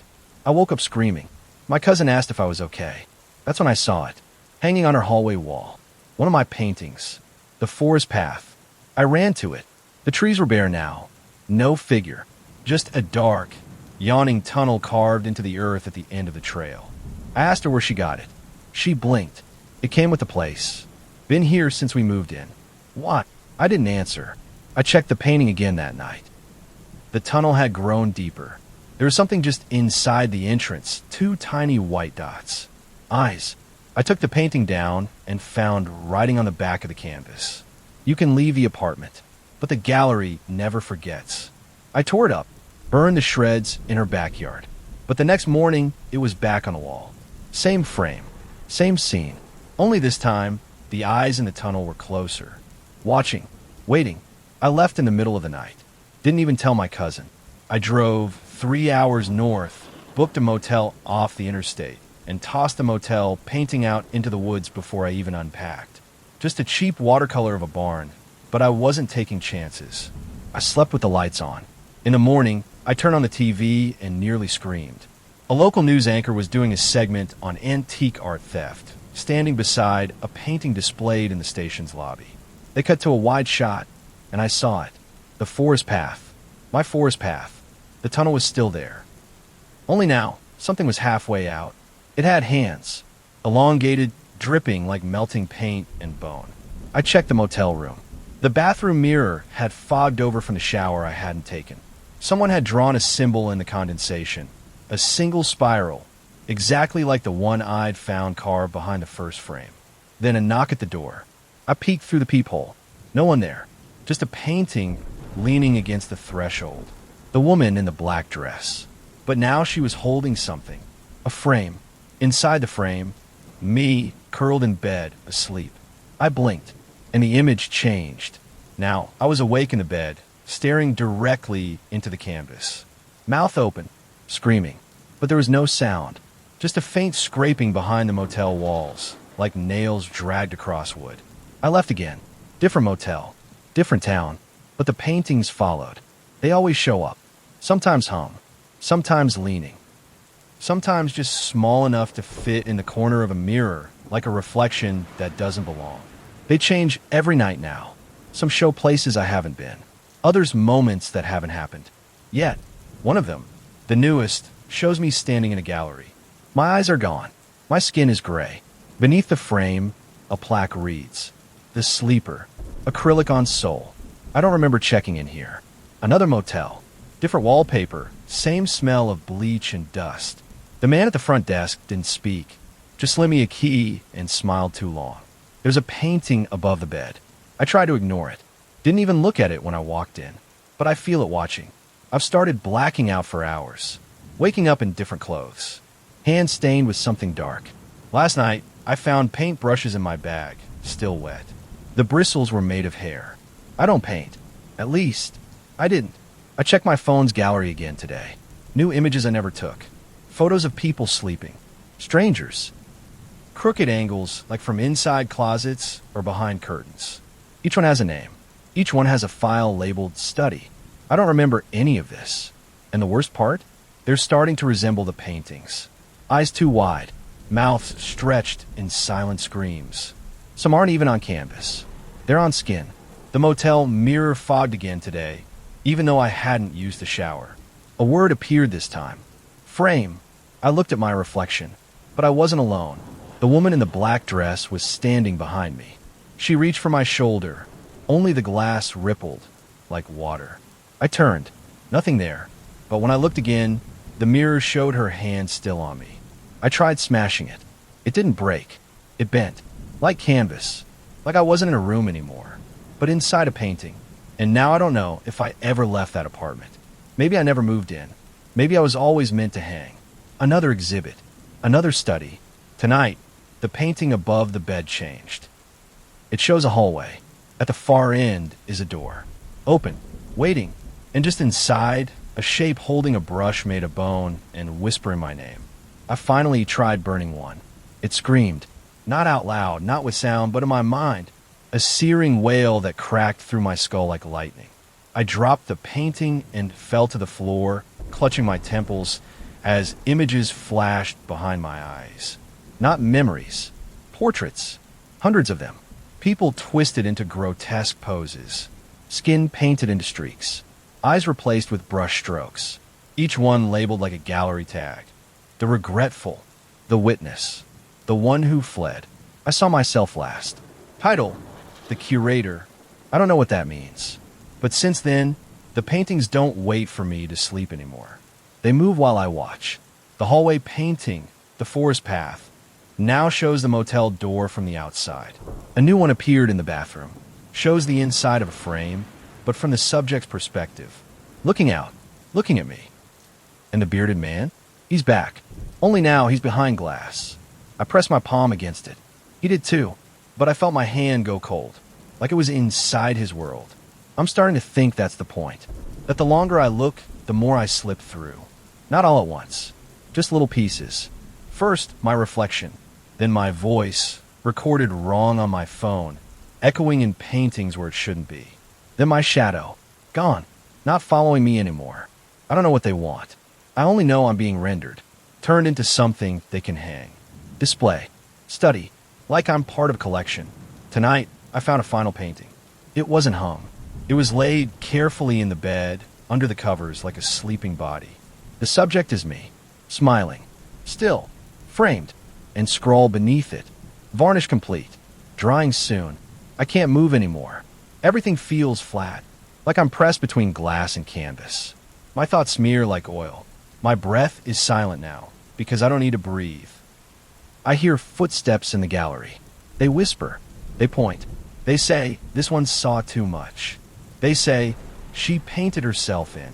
They say, hang her with the others. If you ever see a painting in a place you don't remember hanging it, don't look too long.